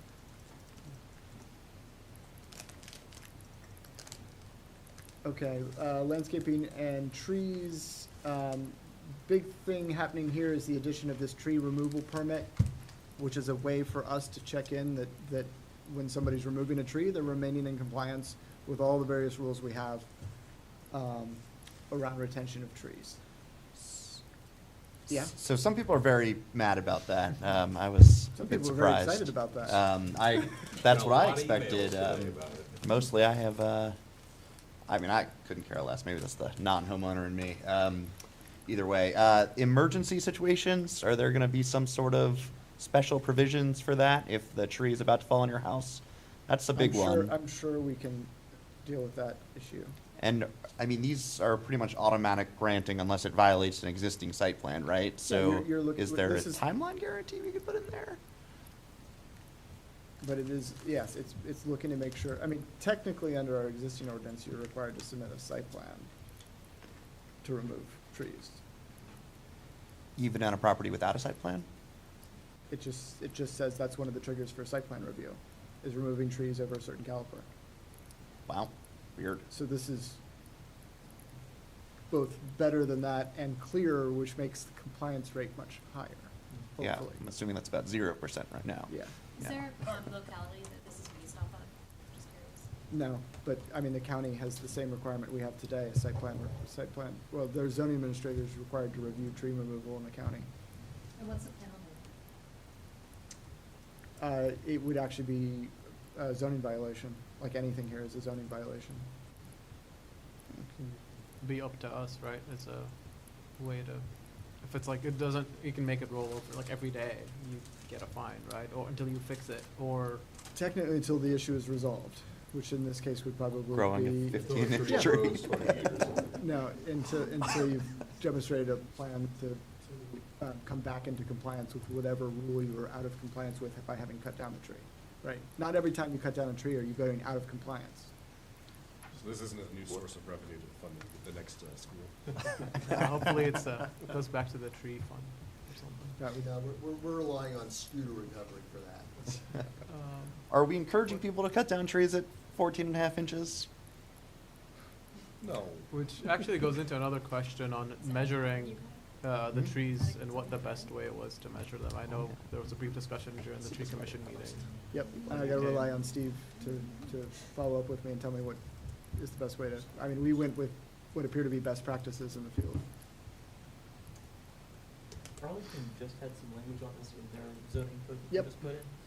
They did, and so I read the staff report, because they actually identified specific numbers of trees on their lots. Right. And the issue is, of course, that the state enabling legislation actually only allows you to do this. And so that's acknowledged in their staff report, and what they're stating is, well, the numbers we've come up with are an approximation of what it would be to get to that percentage. I think, I'm not clear, but there was an article on the lawsuit that's now been filed, of course, against Arlington, because that's the next step in the process. And it seems like one of the things they're challenging them on is that they didn't properly, that they're not following the state code on what you're allowed to do trees. I think, I mean, it's hard, I haven't read the actual lawsuit, I read an article about it, so, but there was something about trees in there. Yeah, I've heard that might be their most vulnerable part. Because they didn't follow the state code, they approximated the state code. Probably won't get the rest of it thrown out, but yeah. No, it'll be separated out. Yeah. Question, just so it's clear to me, so when somebody wants to go back in compliance, do they just plant like a small tree, or how does that? It would probably have to be that. It would be whatever we would, now, the rule is that it has to meet your canopy percentage within 10 years. So that, there is a way to go from there to figure out what size tree you need to plant to get to a tree that meets the requirement within 10 years.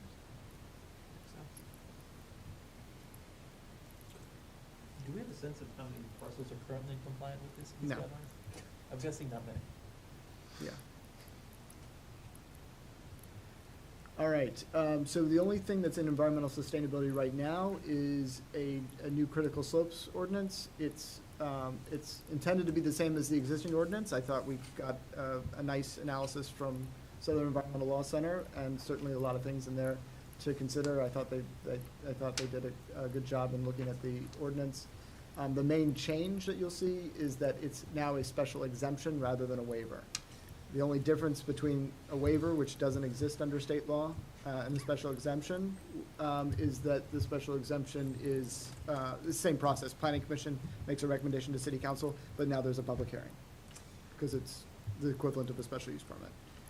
So, forgive me, but this is not a hill I don't think I'm gonna die on, but Not steep enough for you? I'm kind of having existential angst vis-à-vis a critical slopes ordinance in general. And I'm sort of looking at the recent history of critical slopes. And it seems to me that, one, the waiver has been a non-issue because guess what? It's granted. We don't, the language on the reasons for adding it are unclear in the present one, and they're kind of absent here with the exemption. Compelling interest to do it, sort of the balancing interest. With what exempt, I'm sorry. In other words, we're gonna grant, you can have the exemption or the waiver, because it's necessary, or the benefits of doing that outweigh the right. And that really isn't clear, and if we're gonna do that, let's make them explicit, but also, That is covered in module 3, when there's gonna be language that says, here's what a special exemption is. All right, It'll well- define the process and the criteria, just like we have a process and criteria for special use permits today. so I guess should we consider that in the context of module 3 only? And then the other thing is sort of the larger issue is that I sense that the critical slope ordinance has become a stalking horse for a whole bunch of other environmental questions, things that really, and it's really not suitable for that. And are we really trying to have a zoning response, right, to things that can be handled on an engineering side or on some sort of environmentally regulatory side, other than dealing with this critical slope that sort of drags us into this process. And as I've said, you know, if the critical slope waivers come before this body or city council, the answer is sure. Have we ever denied one? Yes, rayon, but we put I significant definitely conditions on didn't that. have here. I think, Did we Whether I ever won. deny one that council didn't flip? so I would, Rayon never came back. I mean, it I'm came back. Yeah. gonna acknowledge what you said and say what I said before when I brought this up, which is, in some respects, I'm leaving this in place until we can develop a better and more comprehensive and coordinated set of environmental regulations. Yeah, 'cause, I mean, I just think that we're trying to make this critical slope essentially an environmental catch-all, and it ain't. I agree. And I think and so we have a situation where the engineering and the planning staff says, oh, you need a critical slope waiver. You can't do this, denied, you need critical slopes, and then it gets granted, and then it seems like we're sort of, it's not good for the staff relationship with either the developer side or frankly with this body or council. So I'm just, let's think about yeah, okay. I agree with the approach you laid out. I mean, That until we get a better. yeah, environmental just an box. appreciation of we don't have everything in place that you referenced. Yeah, I think those problems are real. They're gonna do the stream buffer thing and all that next year, something like that. So, Doesn't need to be part of this Something, process. but yeah. so this thing might conceivably have a repealable sunset in it somewhere. Okay. That's- Everything does. Well, yes. The whole thing is. Yeah. I think some things critical slopes do is address, you know, out of human scale, retaining walls, which maybe is picked up in our, like, regulations under. Our new retaining walls, but this is stronger than that in those instances where it applies, so. Yeah. We are darn close, folks. Slide, Patrick. All right, signs, I'm not going into detail here, but there is a great deal of detailed information around signs. The main thing that I care about is that we're making sure that our new ordinance is 100% consistent with all the current case law, and there's been a lot of it over the last number of years.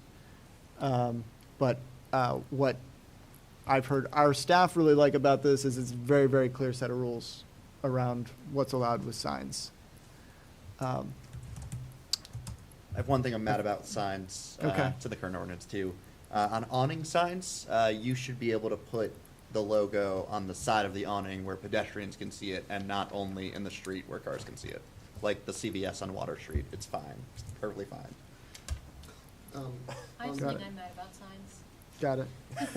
Can we not have those banners that are temporary, and I know they're probably not in the zoning ordinance, but There are they're rules popping for, up everywhere. there are rules for temporary Oh, signs the in sort here. of like flying banner that it's like one step away from a waving man. Oh, yeah, Oh, yeah, They those say things. something like, you know, Open. now open, and CBD. they're very generic, and they're just stuck, and they're not, I'm pretty sure they're not that. I think, yeah, So I that got comes down to something mad enforcement, I about think. signs, too. Yeah, Heard the The county's 1 getting square very foot angry. business, People home-based that. business, you know, you have a 1 square foot that must be 4 feet away from your, fine. I don't see why you couldn't illuminate that. That seems kind of silly. At least enough to be able to see it. If, for example, you're in a breezeway where your entrance is.